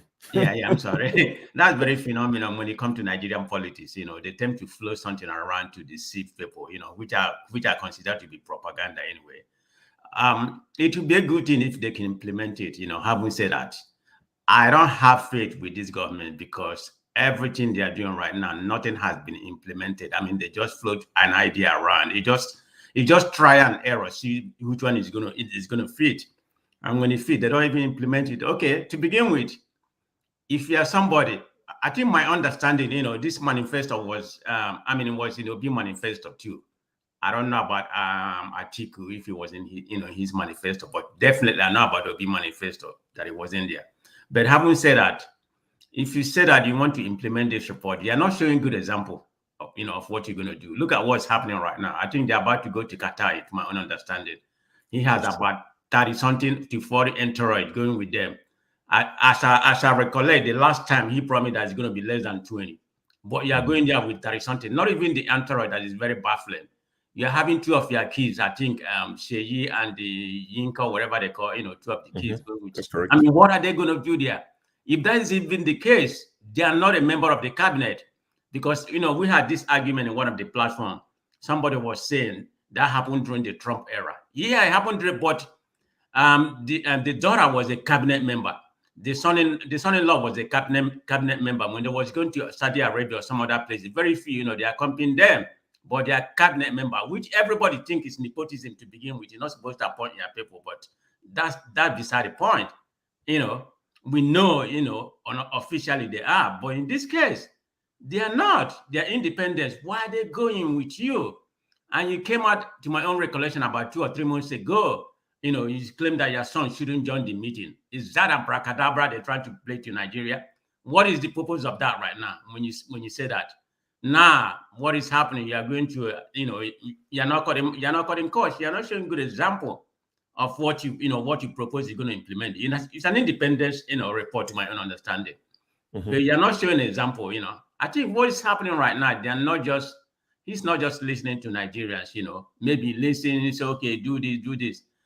The problem with Nigeria is just we have what are considered to be an immaculate deception. I mean, it's just like a pregnant woman, claim that he's a virgin. I mean, she's a virgin. So this is the problem we have in Nigeria. Deception. You just flow something for people to believe that you are doing something. You're not doing something. I mean, this present government just started in a wrong foot to begin with. I mean, when you came the first day, he says, you talk about you're going to remove this fuel subsidy. Yeah, I think most of the three parties, in their manifesto or whatever, they say they're going to remove the fuel subsidy. Haven't said that. But the way he came, that was the first thing that he first and said that, I'm going to remove the fuel subsidy without even planning about it. You haven't laid the foundation of this fuel subsidy you're going to, remove. So he just floated that, and the floating up naira simultaneously at the same time. I mean, with lack of production, how sanity is going to work? This is the problem we're having in Nigeria. Nothing is working. I mean, we over here are even suffering, because of, the amount of money we are sending to Nigeria, depending on how many siblings or how many people you have. I mean, it's duplicating on our resources too. So it's not just one person. They are suffering, we are suffering, but we are better at least. We have the resources, and if you don't have resources, you can get another job to supplement. But they don't have that opportunity. Yeah, I have some people that have said they have taken a 2 job in order to supplement their income because they are sending a lot of money. If they used to send like about 20% or 10% of their salary, right now it has gone 30 to 40%. So they have to find another means in order to supplement, their family. Where we come from, our culture, regardless of what happens. We have to support our family. If we are not like the Americans or the UK, after you have your kids or that kind of things or siblings, say forget about them, to hurt them. No, that's not where we come from. We have that guilty conscience that we have to support our family. So I don't really see the purpose of this Orosenye report. Is he going to implement it? I hope he does, but I won't bet on it, knowing what I need from them. Thank you, man of prestige. I speak the truth. Good to have you. I'm not sure if you're familiar with what we're discussing. So the gentleman, Electricity, who started the stream, is asking, can anything good come out of an illegitimate government? So he's speaking from the angle of, let me just give you a bit of background. So Peter Obi, who ran under the Labour Party, who I'm sure you're familiar with, commended the administration of Tinubu, saying that it's a good step in the right direction, or it's the step in the right direction to adopt this Orosenye report. It's a report that's been been around for about 12 years now, and basically this report is saying, let us cut the cost of governance. Every government that have come in have toyed with the idea of implementing it, but by the time they look at it thoroughly, they realize that it would go against the grain. It would go against everything they stand to gain. Job for the boys, all this bloated cabinet and all these things. So Tinubu's now come and said, oh, I'm going to implement it. But 2 days later now, he's going to Qatar on a business summit, economic summit. He said he was going to reduce his entourage to 20. He's taking 38. He's taking his 2 sons with him. When people complained, one of their presidential aides, someone from presidency said, you take them on, it's for education of the children of the president. These are people in their late 30s, early 40s, but he said it's for educational purposes. He compared Nigeria to the US when Obama would take Melia and his children when they were like 8 and 10, compared it to the UK. But the minute you start comparing Nigerian economy and the UK economy, they tell you can't compare both. So these are the sort of things we're discussing, if it's something you'd like to weigh in on. Right, thank you. So, nepotism and bloatedness in government are actually pretty normal in Nigeria. Sad, yes, but the fact and the reality also, yes, this is what we've been dealing with for 63 years now. It started way in the First Republic. You go back to the times of Festus Okotie-Eboh, for example, and you go read about the things he was involved in, and you would see that nepotism, whether it was Festus Okotie-Eboh, whether it was Wafo Rizu, even up until SL Akitola and the rest of them. We've always been dealing with this, then coming down to the present government. So we expected at least those of us that still have hope for Nigeria, we expected that Tinubu was going to at least do something different. You know, if there was a problem that Buhari had, his number one problem, aside from the fact that some people thought it was a fundamentalist, which I will disagree with. Buhari's biggest problem to me that he had was the fact that he loved nepotism. You know, he left, he was very clannish in deciding who was going to be a close aide. You know, you look back and you say, well, people like Mama Daura and the rest of them that he would put as his confidence. Now, Tinubu doing this is not surprising. We have to deal with that. We'll move on from that, and hopefully in the future we have to do that. Now, as regards to the Orosanye report, well, I took a look at the report when it was first the national conference. That was what they called it. When they put together the national conference, I looked at the report after it was presented to the president, and I was happy that Jonathan did not assent to it. And why was I happy? I think a lot of the recommendations that the Orosanye report put forth were actually frivolous. You know, when you look at things that they requested, things like more states, we already have 36 states and a federal capital territory that most of them are not self-sustaining. If anything, most of them are liabilities to the country. So for a report like that made up of some of supposedly the most intelligent men we have in the country to come around and say we need even more states, to me, it was asinine. And that is just being, and that's even trying to be fair in my statement. But as regards to things like state policing and original government, which that report recommended, I would agree to it. And if the president can go ahead and have state policing, not full blown at once, because we do not want a situation like we're in now, where we implemented the subsidy removal without going at it with in an incremental fashion, which I think would have been better for us in the long run. We just went and took everything out at once. So I think if we can implement, for example, regional policing, community policing, but not implementing it at once. No, my suggestion would be for us to do it incrementally. So maybe pilot projects in certain states. Then I think, yes, that is something I would be enthralled and happy to see the government move forward with. All right, thank you. That's a slightly different view, but you know, all views are welcome, and I'm sure. Can I ask the speaker something? Yeah, just 1 second. Yes, you will, and I'm sure. Like Rudolph would always say, and you know, I agree with Rudolph in this sense. Opinion should not be stifled. You can question and challenge and push back and have a robust debate. What I speak the truth is just said. I'm sure there are hundreds of thousands of Nigerians, if not millions, that would agree. And the danger in stifling people's opinion is you won't even know what you're dealing with. So it's best you let people speak, so you hear other people's side of the story or their opinion, and you can meet halfway if you can. Even if you cannot meet halfway, at least you know what you're contending with. So I welcome that. It's good to know that you have a reason to not to like the report, and you've given a very good reason why not to like it.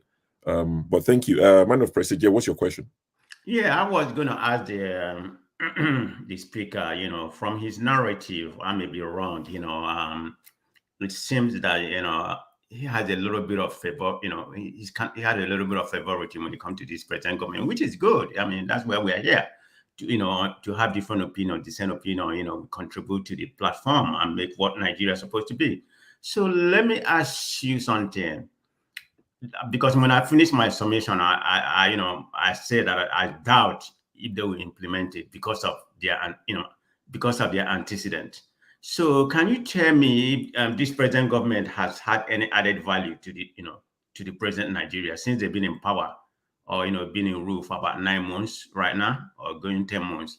So I've not seen anyone. Maybe you can educate me on that, Ron. You seem to be very vast, a little bit. So if you don't mind.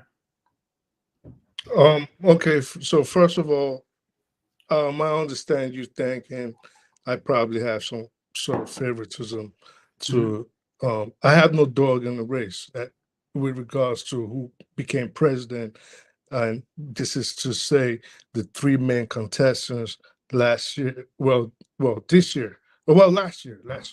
Whether it was Tinubu, whether it was Peter Obi, or whether it was Atiku, I had no dog in the race. But just like you, I just want to see our homeland. You know, we want to see the best out of Nigeria. And we know if Nigeria rises, then the black race rises. And in effect, it does us individually good because our status in the world rises. So I don't have uh, I don't subscribe to favoritism. Now, did I have a favorite who I thought should be president?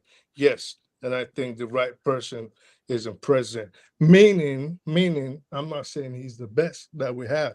I'm just saying he's the best of the worst that came forward of the three that we had to choose. So I think the best man is there. And this is just my personal opinion. Now, with regards to do I think he's done anything good in the last 9 months? I think it is only fair we give more time. Has he done more damage? Yes, because he's put the wrong foot forward. Is he going to do good in the long run? I think I have faith that he probably will. So I'm not going to say he's done anything good. I would say he's made a lot of wrong mistakes, which I think he genuinely and sincerely wants to rectify. And I think we will see results. Well, maybe this might just be me being foolishly optimistic, but I really think and hope that things will get better. And I think he has the right people in place to do that. I Thank want you. Thank you very to much. say something with regards to some of the statements you made with regards to the Orosenye Report. Just for clarity, I don't think that report was trying to delineate state reconstruction. I think you are mixing two things together. All right. That report was not the National Conference report. The recent report was more geared towards cost of governance. And if you actually look at the report critically, it's just about parastatals of government, ministries, and all that, and the different recommendations. So it was not a recommendation for state creation and all that. So I just want to correct that in Thank you, terms of thank you. Because what you said. I did definitely mix them up. Yeah. So those are two different things. Now, coming to what you mentioned, I mean, your views are okay. The dichotomy is you look at what I refer to as track record. You look at the track record of a man, and then with that you can have some even good prediction about what the person. Each of us have our habits, our ways of doing things, and so to a fair degree, you can predict this is how this person is going to function or react to different things. Now, if you look at track records, the Tinubu, what he's doing now shouldn't be surprising to if you have studied his track record. What is happening now shouldn't be surprising because he cannot fall far from his tree. All right. So if you talk of politicking, he understands politicking. He understands the ability to, politic. In terms of governance, he also will use his men. And if you look at the issue, like Sho said it, the western side of APC and the northern side of ACP, there's a drawn-out war already, and it's already coming out in the media. All right, the what they call the Lagos boys. The Lagos boys are in charge. All right, so that is his own way of nepotism, and the Lagos boys are predominantly from a part of the country, and immediately is at loggerheads with the Hausa Fulani Connaught. And that's why you see them coming out through their various pseudos of Arewa and all that, creating a pushback. Because his vice president is actually Kanuri, and he's not considered a Connaughton. So already there are issues. And if you see the way he has put all the foot wrong, it tells you that he's grappling with the economy, he's grappling with a lot of things.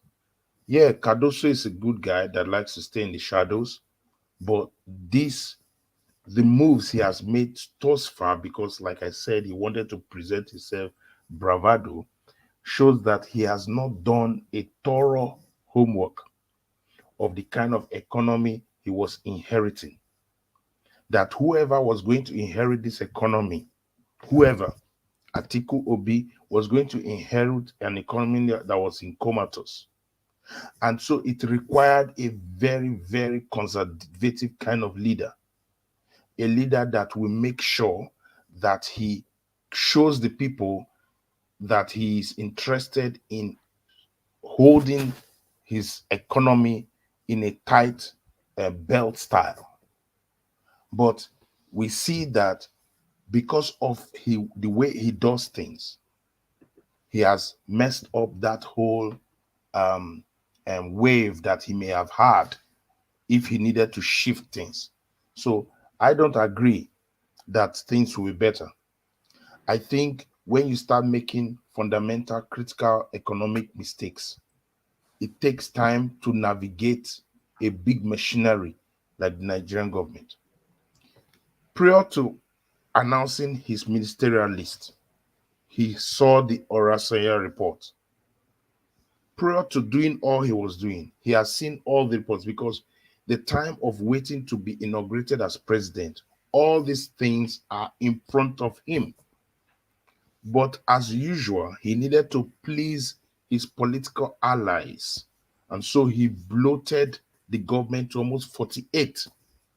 And if you look at, he has a minister of media and communications, he still has another person in charge of something informations. Two same things, and they are colliding. So already it is the Orosenye Report that is saying he needs full implementation. And if you look at it, it's a lot to implement. It's a lot. So it will take a leader that is clear in his mind to execute that. And so if you look at track record, like I said, Peter Obi had done that. He had shown an ability to pick up a state that was in comatose, a state that was run down, a state that he didn't even have an office, and walk it back. That is what we are looking at, a track record. Does this person have a track record to do what is necessary for this time? Like countries go through times and seasons. So the challenge is the nation is in a time when our economy is in comatose. We needed a kind of leader that will re-engineer the economy. But he's going out. Now, we see a president that has traveled much more than we can ever think, all right, trying to bring investors. But no investor is coming, because investors are not stupid. Investors are not stupid. They look at different things, like I mentioned. They look at your legal system, the legal system that brought you in. They know that it's wrong. They know there is problem. So if they have an issue, in the country, how will they navigate it? Will they have fair hearing? That's what companies look at. They look at the enabling environment. Your naira is floating. So today I plan to do this with $200. Tomorrow it's a game changer. You know, cement is moving left and right. So nobody comes into an economy where they cannot determine their outcomes in the next 5 years. Nobody's going to do an investment. So when you're saying I'm going to bring investors, it's a laughable thing. So the truth is that Tinubu needs to sit at home, sit down with whoever he has put as his economic team. Okay, last week, what did he do? He's doing things that he should have done the first time. He now brings all the economic eggheads, you know, Soludos, different guys. He puts them together for them to, you know, find a solution for him. Because the truth is that the company Nigeria is tanking. Now, I'll give you an example of the same environment, same government, same time. We look at somebody like Alex Oti. All right. of Abia State. He comes in, he doesn't talk to anybody, he doesn't start chasing everybody. He has a clear head. He brings a team, an economic team, that begins to think tank before he brings his commissioners. So he took a lot of time during the transition to bring these eggheads and say, sit down, every sector, let's look at it. What are we going to do immediately? What are the low-hanging fruits that we need to execute to give these people a different feel that a new government is in town? And from day one, roads that needed to be done, he's fast-tracking them, he's doing them. Today, he has set up what? The electric company or electric facility that will power Aba and environs, because he wants to push production, because he knows if he pushes production, it becomes an economic zone. So what do the people do? The people will do all it takes to make him work. It's in the same government, it's in the same economy. So I think Tinubu thought that, you know what, I'll just show up because I'm the big boy, get my Lagos boys, we'll throw the magic wand, we'll get it done. But that's not how government works. In a big place like Nigeria, you needed to have people, clear-cut professionals who will sit down, think through it, and get the job done. But like I said, you cannot deliver what you do not have. You can't deliver, no matter how you push it. And so now we're trying to patch along the line. So for me, I wanted to look at that Orosenye report and say, that report did not talk about states, which you have agreed, and that I do not think Tinubu has the wherewithal to execute that report even to 90%.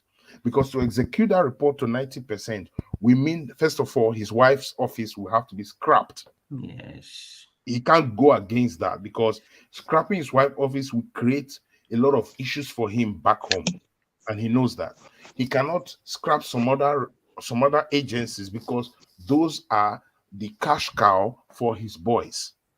All right. So it will be a real tug of war for him to execute that in midstream, because the government already is moving. We have already done supplementary budgets, and he has executed things. Things are already in motion. He just put his brother-in-law, he just put his son-in-law or whatever as one of the ministers. So that ministry needs to be scrapped. So we're looking at something that is just there for the smoke screen. It's just there for the propaganda. It's just there to say, okay, I'm listening to you people. I want to do this. But the truth in reality is different from what he's saying. It is sorry to button. It's just political optics. Tinubu is not going to do anything. All right. Tinubu will not do anything. All right. Thank you. Thank you. Okay, that's fine. Thank you, Sid, and welcome back, Kingsley.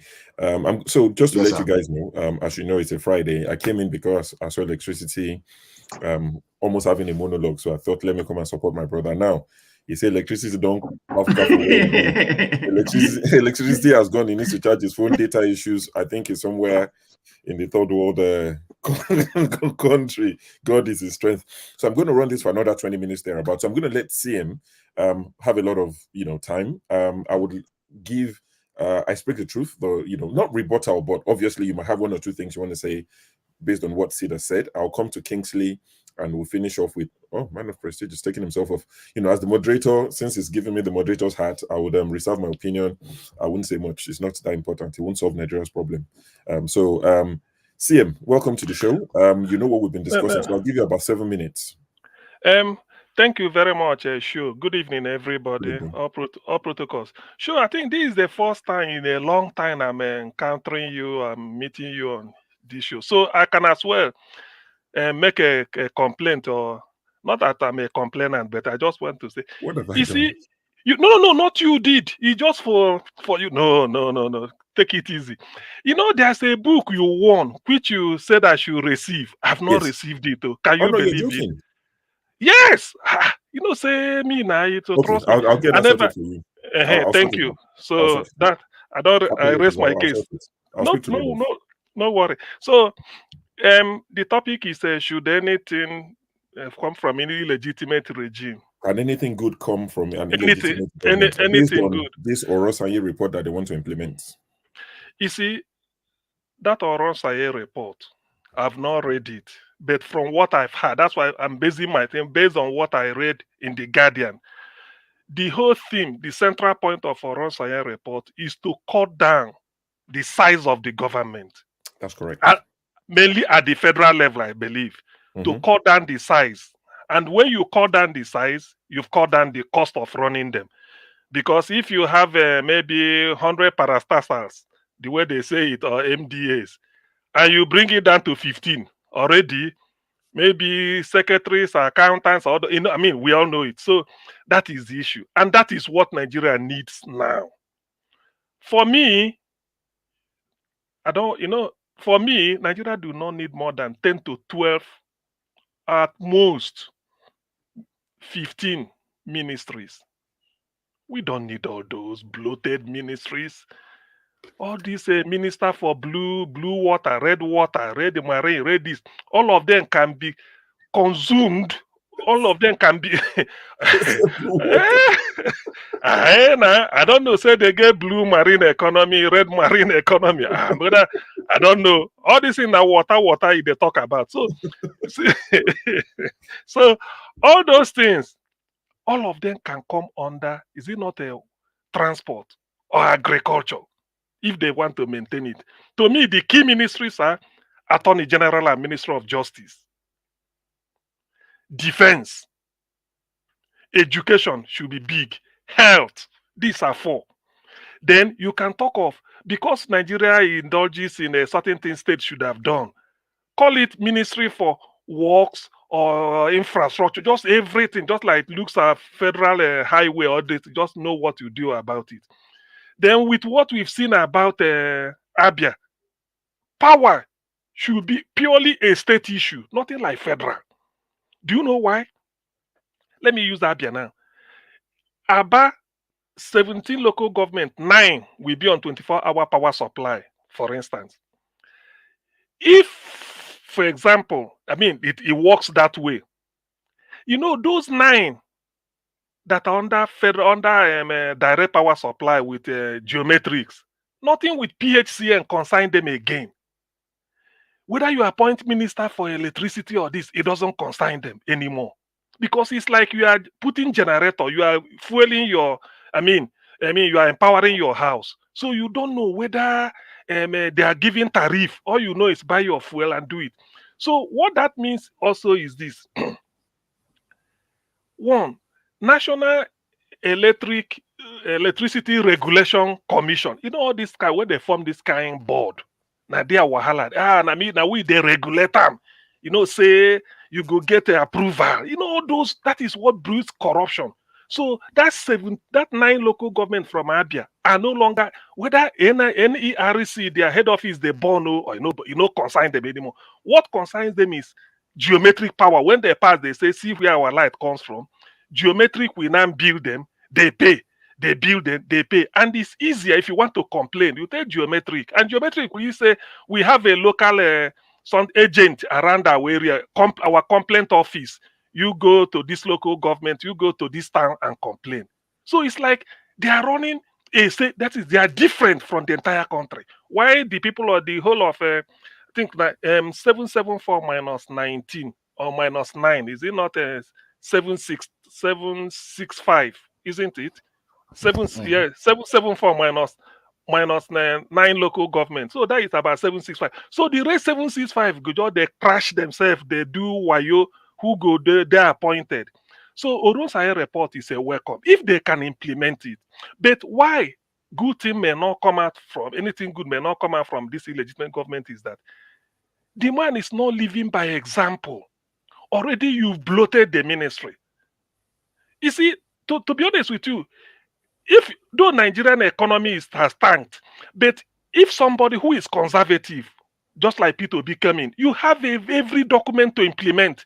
By the time you implement the Orosanye report, Even if they are talking, so Orosanye said we shouldn't have more than 12 or 13 ministries, because that Orosanye report, when you are implementing it, you write to the Senate or House of Reps. You say, look, for us to scale this down, I need a new law that I don't want to have more than 12 ministers or 15, so that no politician goes say no minister from my state. You know, you take it. Maybe if you want, you can compensate that area with 2 ambassadors if you're 3 more than any other person. Then that is one. Then this Jonathan's 2014 conference, you bring it out, because that will also streamline Orosanye report. So something good, let me not waste time, something good can come out of Orosanye, I mean, a illegitimate government, only if the person implementing it is genuine. Because there's nothing, all this you bloat you carry for convoy. If you see convoy, they say they are going to the airport. It's as if there's a hold up in one type of California. Cars just line up. I say, this one at the person where they go. Some cars, nobody, only you and the driver, wasting petrol, wasting the hour, and the person will be paid.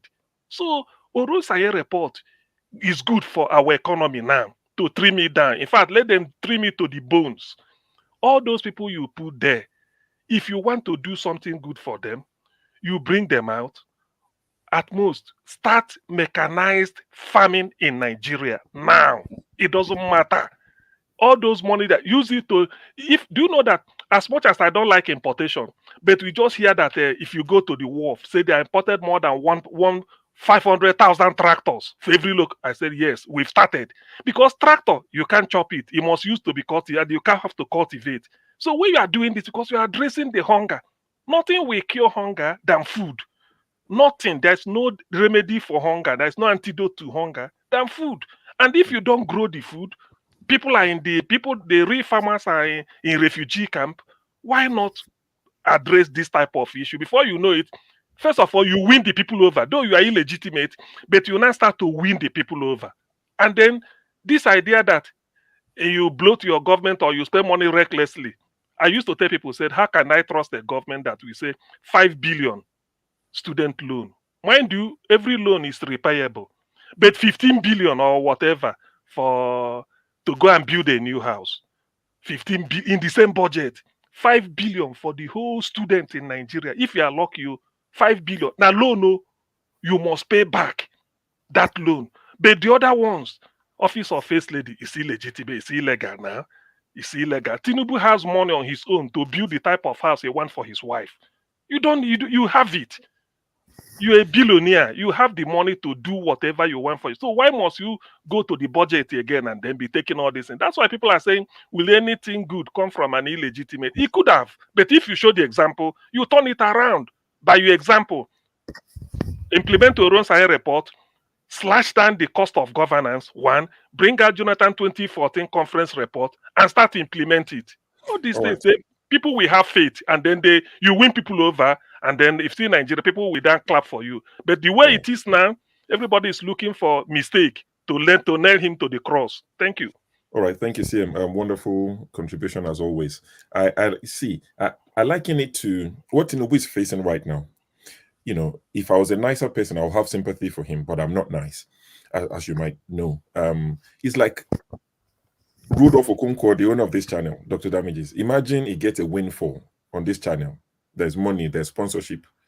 People like myself who do this voluntarily, Forefathers, who is the most, the guy who spent the most time, he carries the show a lot of times when all of us are tired. What's this? Scribe will come back from Canada, all of a sudden he will reappear. And you will see, white lie, but we'll come back and say, Rudolph, there's sponsorship, what's going on, where's our money? He can't deny us, you understand? So it will no longer be free. But imagine Ned Media. If you don't watch Ned Media, I'm doing free adverts, not that it needs it. Ned Media, imagine Ned Media gets sponsorship. It's Ned Media's money. He has no team. He doesn't carry entourage anywhere. He carries him back by himself. But we carry Rudolph's back. So money cannot now come. And Rudolph will now say, there's no, there must be job for the boys. That is what Tinubu is suffering. He has a lot of people he has to keep happy. And that was one of Ambode's downfall in Lagos. Ambode wasn't ready to play that kind of politics. He cut a lot of all these Agbero people off. People like MC Olomo had no direct access to him. He wasn't interested. And they made it clear to him, these are the people that will win you the second time election. Somebody was like, who are these people? I'm not interested. So Tinubu has to keep a lot of people happy. So it's like catch-22. What does he do? He cuts them off. He loses 2027. He never survived 2023. Talking, now why are these people? You never So, survived. Who won't kill him? No be kill. I'm saying, so quit means he won't write to campaign on his record for 2027. That's what I'm saying. Will you campaign on his record? Jesus Christ. Anyway, let's go to I speak the truth. Have you got anything to say to the few things you've said in the last couple of minutes? Thank you. Yeah, sure, definitely. And I like, sorry, I noticed the way you're drinking your stuff. The red one is going slowly from the red cup, and the water is washing it down to. Yeah, that's coffee. Keep that up. Yeah. Hold on. Is that how you drink coffee? Maybe it's good. I need to try that. So you drink the coffee, you drink water. Yeah. If I feel thirsty, I just drink water. I have water on the side. How do you know it's coffee anyway? That's what he said.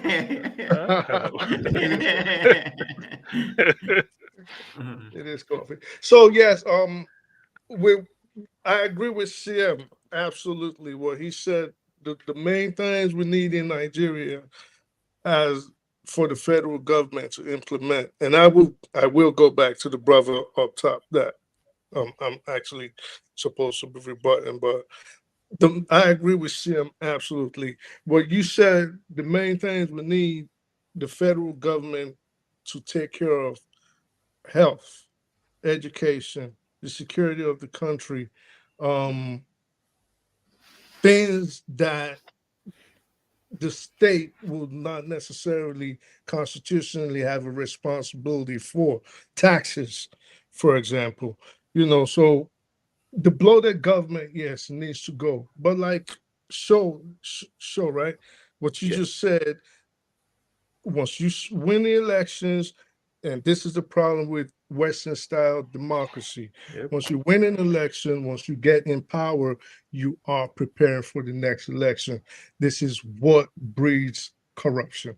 In any Western democracy you can think of, be it the United States, Canada, France, wherever, anywhere you have a democracy where the government is bloated and responsibilities are passed down from the federal level, you have this problem. But the difference with them and us is that they've set up a system where they can block theft of governmental funds. So not only do they have a system where they can stop it, they also have a system where they punish it, and they punish it severely. So this is what we do not have. You steal money, you can claim a snake ate it, or if someone says the snake didn't eat it and there's a political vendetta against you, then we can say, oh, I beg, he did it like 10 years ago, or he did it 4 administrations ago. Well, yeah, of course he did it 4 administrations ago because you kept postponing the court dates. So there's no consequence for theft. There's all these problems we have. Now, back to what my brother up top said, and I'll get to that. He said something about a mass antecedents. And like I said, invariably, I do not have a dog in the race, which might be a little lie because I do have a dog in the race, which is my hope that Nigeria succeed, at least in our lifetime. This is not looking feasible, so maybe all the work we can do is for the ones coming after us. This is what we at least should try to lay down if, we're running out of time. We get older every day. But you look at the mass antecedents and I say, well, of the bad luck we had, Peter Obi, Tinubu, and Atiku, right? Who could we say provided economically for their state or put them in a situation where the state could advance economically? And without a doubt, that was who we have as president today. Is it the best we could have as president? No. And I say that to say, well, look at Lagos's IGR. Even when they had problems with the Obasanjo administration and they were being staffed for funds, and what happened? Lagos still was economically buoyant. Now you juxtapose that with a Peter Obi government, and he was there for 8 years, could only increase the IGR of his state by barely over $1 billion in 8 years. So that is not someone I have confidence in. But at this point, this is neither here nor there. Now, with regards to the investors not coming into the country, well, I would say we should blame ourselves for that. This last election was probably the most volatile and the most wicked I've ever seen in my lifetime. And I've been seeing some, I'm not that old, but I've been seeing some elections, and I followed them all over the world. Nigeria's last election was vicious. It was terrible. It was not focused based on, it was not, Sam, I'd really appreciate if you mute, you're distracting me. Thank you. Sorry. Thank you. So it was really not based on the issues at hand, but it was like a win at all cost. So when you throw in at homonyms and you demarcate your own country to the outside world, well, don't be surprised when whoever you put in place and whoever, well, people call it an illegitimate government. I would also disagree with that. But when you finally have a president and you finally have a government, don't be surprised when you've told everybody that your president is not trustworthy. Already, as Nigerians, we already have this stigma going for us. Excuse me. So you told everybody that your government, your president's birthplace is unknown. You do not know his name. You don't know where he's from. He's a drug dealer. He's this. Even if you went to various United States federal law enforcement agencies and they disproved a lot of these things, but you not, of course, not anybody on this panel, but I mean the people, his adversaries, they went full throttle in attempts to put their own man in power. And now this is the top two, Atiku and Peter Obi. And essentially what did they do? They destroyed the face of the country to the outside world. So I don't think there's anybody to blame for that but ourselves. And at that point, I think I'm just going to pass on the baton to the next person. All right. Thank you very much for that. I could push back, but as the moderator, I would leave it to the guys because, like I said, I haven't got much time. Man of Prestige, I'll come to you. So I'll do like 2 minutes. Man of Prestige, Seed, and we finish off with CM. I've got to go out. Electricity just he dumped this on me. Okay. I would have loved to carry on. It's a lovely conversation. Very, very mature, not shouting at each other, which is nice. But Man of Prestige, 2 minutes. Yeah, thank you very much. I think the problem we're having right now, believe me, I'm one of those people who would like Nigeria to succeed in all means, because I have a stake in Nigeria. I have a little bit of things going in my hometown, but that notwithstanding, I would like Nigeria to succeed. So nobody's switching the president. Of course, I didn't support him during the pre-election, but he's the president right now, whether illegitimate or not illegitimate. But I know the premises whereby he came to ascend the throne. But that's not the point we're talking about right now. We have to talk about the president, being that he's the president. I think the problem I have, people talk about what he did. I mean, you're not the only one that said how he built Lagos. In my own opinion, I live in Lagos for many years before I transferred to this country. I will only use the word he enriched. That means he contributed to Lagos State. I won't say that he built Lagos because that's not a right word for people to be saying. He built Lagos. I don't see that. There's many governors and everybody, that has contributed to what Lagos is, which is the financial hub of Nigeria, if not the 5th largest economy in Africa. So the word built Lagos. And his antecedent from what I read, I wasn't into politics during his time. So I can't really comment, how he got rich and all that kind of things, how he was able to manage the state. I'm very myopic when it comes to that. So he has to, rethink the way he's managing. Nigeria is not Lagos, and Lagos is not Nigeria. So he needs to broaden, use a different economic, paratrooper in order to govern the country. I mean, everything can be about nepotism and whatever, you know. So he's not the only one. I mean, that has been, you know, that has been the frame in Nigeria about nepotism. Buhari will probably do one of the worst, and Buhari, I mean, Tinubu is following him, you know, right now. So we have a lot of problem, you know. The mindset of Nigeria too, people need to change.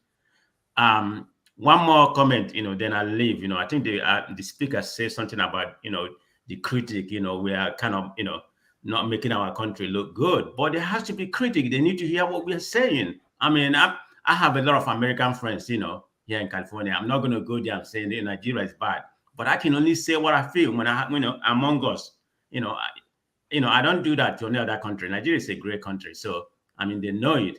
So I don't think that contributes to anything, because we're here criticizing and say, you know, he came in illegitimately, depending on your opinion, you know, the certificate and everything.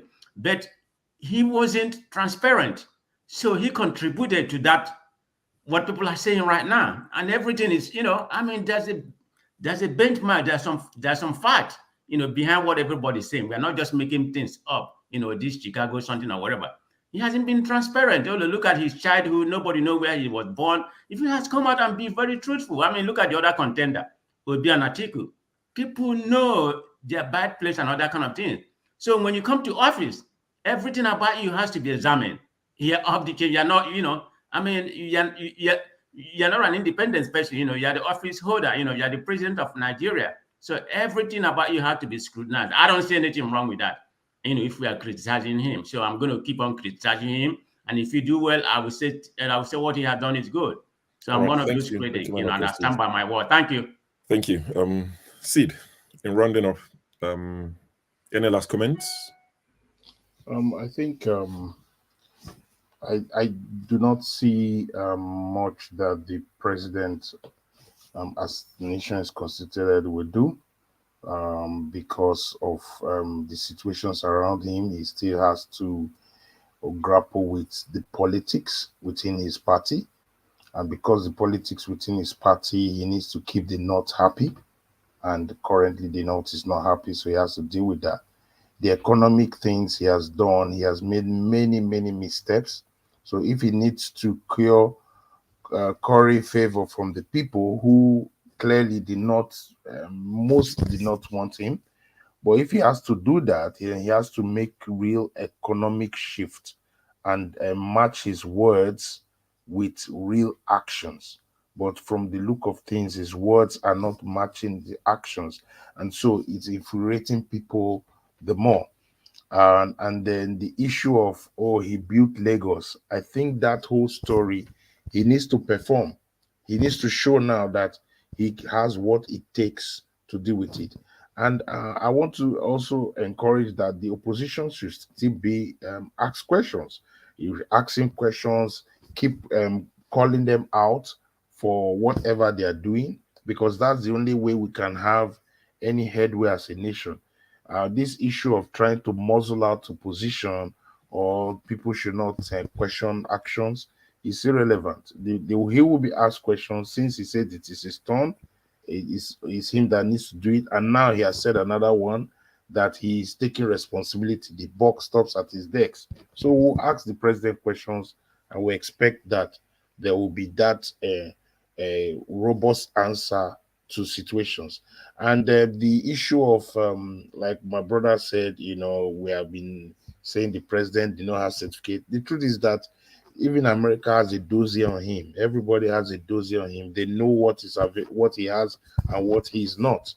And I think moving forward, I hope that Nigerians can know that whoever needs to lead Nigeria needs to be a person that tells us who he is and what he is. You know, this issue of trying to gaslight Nigerians, I think that era is gone.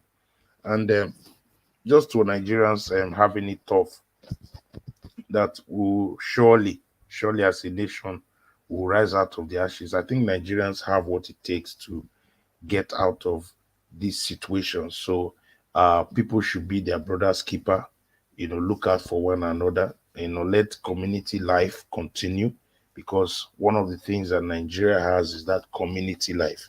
So no matter how things are dark and difficult, Nigerians should look out for each other, because I know during the soccer, Nigerians forgot that we're in different parties and we supported the Super Eagles. We didn't care where Osimhen came from. We didn't care where Wabali came from. We just wanted the best players on the pitch playing for Nigeria. And that means we can transfer that kind of solidarity for the Nigerian state. If the best men are handling the best things, then we should expect success. But if there's any problem around it, then it becomes an issue. So good luck to Nigeria, and thank you very much. Get well. Sid, it was good to see you again. Kingsley, I'm going to bring you in. Just 2 minutes. Give your final submissions, please, and I'll finish with CM. Yeah, my final submission is this. Yeah, 2 minutes. One, Tinubu is not going to do anything because he started on a very wrong footing. Okay. No reasonable leader will want to be speaking about policy statements at the stage of inauguration. Nobody does that. You need to sit down to understand the nitty-gritty of your responsibility and the situation on ground. That is one. Then two, I want to refer to, I think, to the top speaker that says Tinubu built Lagos. That argument is not cannot be found within the economic context of thinking. Tinubu I never said that, though. So Tinubu did not build Lagos. If you say he raised the IGR of Lagos, yeah, that is fine. But how many people did he pull out of poverty? Yeah, that was exactly Lagos, that was what I said. Yeah, as compared, the records are there. If you go to what they call, there's something they call United Nations Development Goal. You will find the records of each state, how they perform during that period. So if you said he increased the IGR of Lagos, we're fine. But how many people did he pull out of poverty? I've been in Lagos. It was during Tinubu that borehole was introduced in Lagos. We used to have water supply. So the narrative that Tinubu built Lagos is actually nonsense. It doesn't fit into modern thinking. Lagos is Nigeria's property. So that is another one. The another one is that, look, like I've often said, and I'll continue to maintain my stand, the Nigerian problem is fundamentally, I would say it can be fundamentally traced to the structure. Yeah, the structure. I don't want to use the word foundational. The structure of our politicking, of our economic, and whatever it is. So there is no way you are going to take Nigeria out of its foundation. It's the foundation. Until we go back to that foundation and begin to look at, okay, this is where we mixed it, this is where we missed it, this is where we need to do, this is what we need to do, this is what we need to do. Nigeria cannot, see, as I'm talking to you right now, Nigeria does not have a future. Don't let anybody deceive you. I was watching on Arise TV this afternoon, in the morning. Indian, within the space of 7 years, pull out of 450 million people out of poverty. What do? Very simple thing. They actually just leverage on what we call today comparative advantage, or comparative advantage. They went into production. They were using their locally manufactured vehicle. They even sold Mahindras and Tata to us. We bought it. But today, you saw Tinubu's convoy yesterday. How many cars on that convoy were assembled in Nigeria? Much less manufactured in Nigeria. How do you grow the economy? And you are talking about foreign exchange. So Tinubu has started on the very wrong footing, and he does not show sign that he's going to solve any problem. Have you seen Tinubu's economic policy to say, okay, this is where we are going to be in the next 6 months? Have you seen it? Nobody has seen it. He said he has eight-point agenda. Those eight-point agenda, where are they anchored on? What are they anchored on? That should form the basis of our discussion for economic improvement. It's not just to say, oh, he built Lagos. Tinubu never built Lagos. Even Tinubu made a mess of Lagos. All right, Kingsley, I think we can save all this for tomorrow. I'm not sure what Rudolph has planned for tomorrow, but I'm sure we can carry on from here tomorrow. Thank you very much. CM, I'll let you pull the Okay. curtain. Final submission. Honestly, they will kick me out of this house very soon. Go on. I need to thank you, Shu. Actually, the topic is can anything good come out of an illegitimate government also? Illegitimate is because of the procedure or the process that brought him to power, because it was massively rigged. But anything good coming out is a function of what he does with that power, with that mandate, which whether he got it genuinely or illegitimately. So in this case, what I will dwell on is anything good can come out if the person who is exercising the mandate is aware of the judgment of history on him and then what he need to do. From the evidence before us so far within these 8 months, no. The evidence is saying a different thing in terms of whether something good will come out. He has 40. Let him remember that the mandate or the office he's occupying comes with a timeline, 48 months.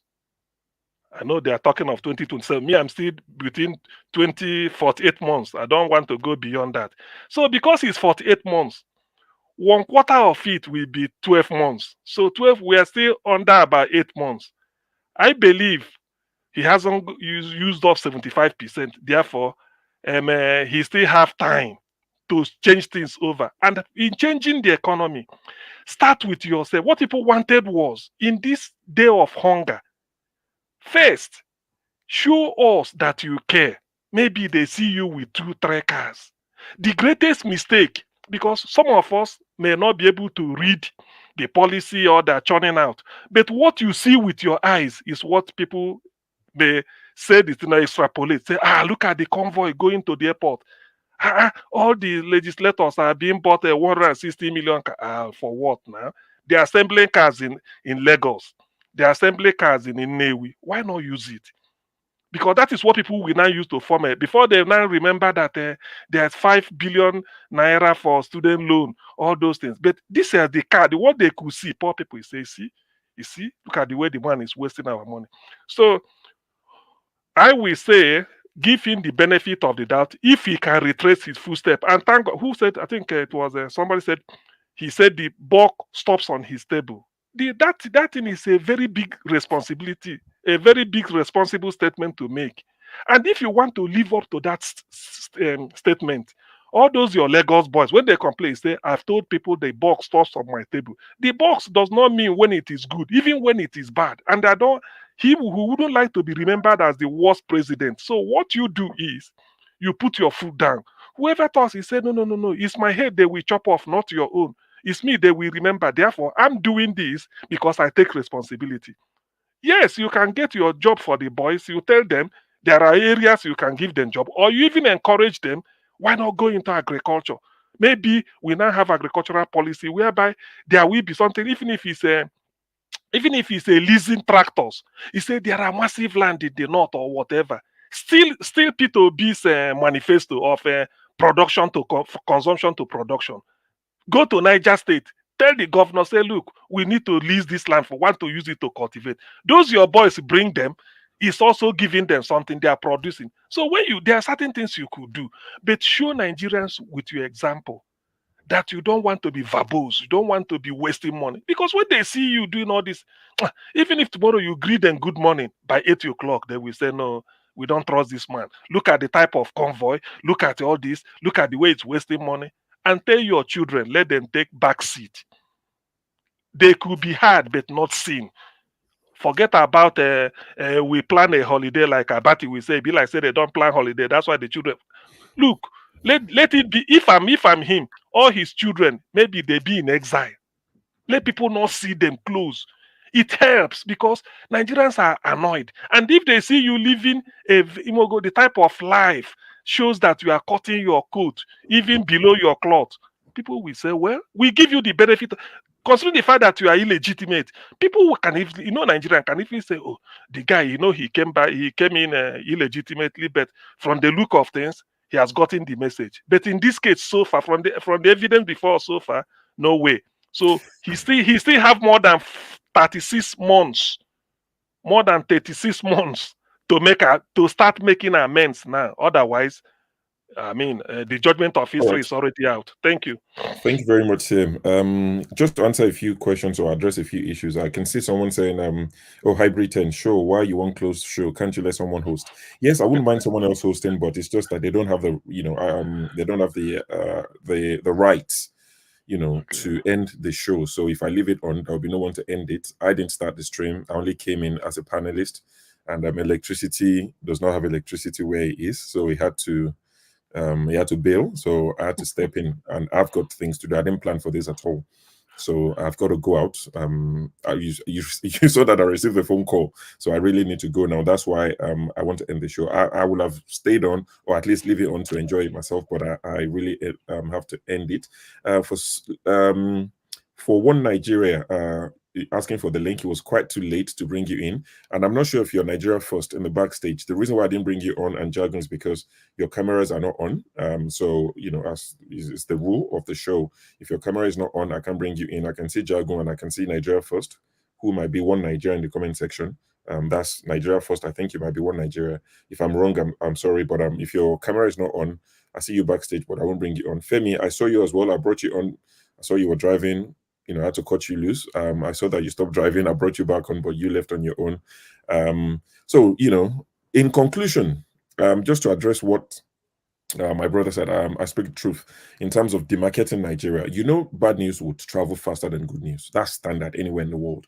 But what I think Tinubu could have done, or Tinubu presidency, was to tackle insecurity head on. Investors will come if they know that they would get their profit. They're about the profit. They don't care what anybody says. They want profit. So that's what we need to do going forward. So my advice to them is tackle insecurity, provide electricity, those sort of things. I'm not saying it would happen in 6 months, but in 9 months, we should be seeing little result that you're marching towards those, goals. Let there be electricity, let there be stability, People can come and they're not sure if they'll be kidnapped, ransom, and the rest of it. Vin Maxwell, unfortunately, I'm ending the show in a second, so I won't be able to bring you on. I see you, my brother from Ghana, but I just thought I would say that in rounding up. I wish Tinubu administration well. I keep saying it. I can't pray for them. I'm not even a pastor. I'm not an imam, so I can't pray for anybody. I've not prayed for myself. So I wish them well, because if they succeed, Nigerians succeed. I can't wish him bad just so that I can say I told you so. Nigerians will suffer if that happens, and I don't have it in me as... I'm not nice, yes, but I don't want Nigerians to suffer. So anything that will make Nigerians win is what I wish for. But if wishes were horses, beggars will ride. Gentlemen, thank you all for joining myself and Electricity. The people in the comment section, thank you very much. Everybody, we'll see you tomorrow. Have a blessed evening. Thank you, Shu. Thank you. Take care, guys.